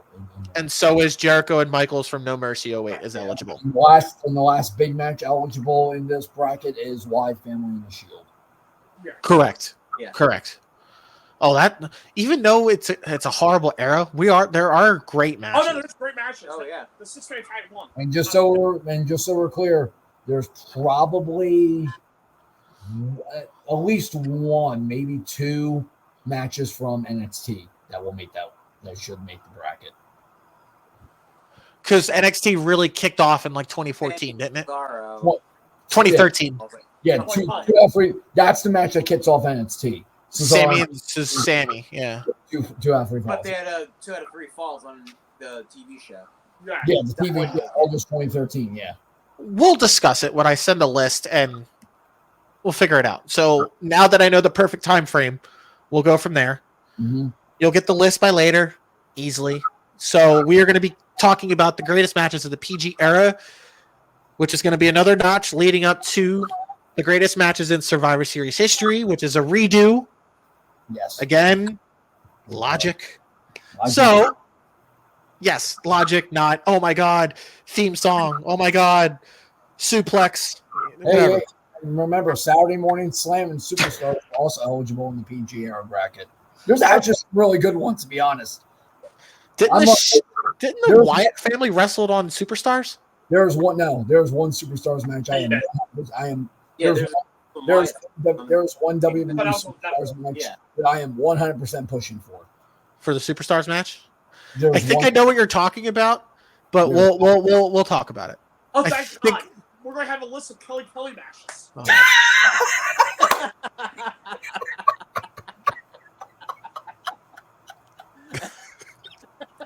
But she got screwed in the gravestone of evil woman all time. And for that, goodbye. This is her redemption. God, okay. This is her redemption. I don't even think she's going to make that list, period. So I don't want to hear it. Something is wrong. Yeah, let me just throw her and Beth Phoenix together. Fuck out of here. It's not making the list. I'm sorry.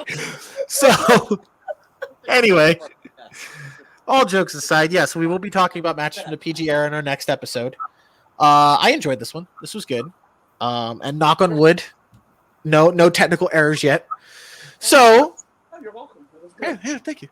So, we hope you enjoyed this episode. Please sure to like and subscribe to this video on YouTube, but also follow us on Facebook, Instagram, X, and all streaming platforms, mainly Spotify, which is where all of our episodes go up. If you don't want to watch us, you can just listen to us on Spotify mainly.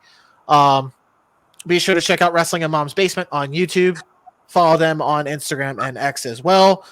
Be sure to check out Jason Rowland on IWTV, mainly for H2O. 3 shows this weekend. Stan Styles Intergender Bonanza, Hollow Cream Havoc.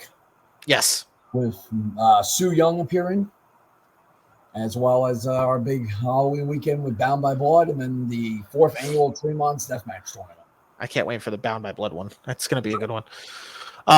Be sure to check those out on IWTV. Please check it out. It's great wrestling that you're missing out. If you don't have IWTV, I recommend you go watch or subscribe and watch. And also coming soon, everybody, season 5 of Uncharted Territory will be at the H2O Wrestling Center every Monday night from beginning November the 6th all the way till December the 18th.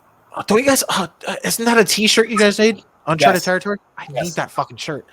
Yes. And shop IWTV.live. Hey Jason, hook it up, man. Okay.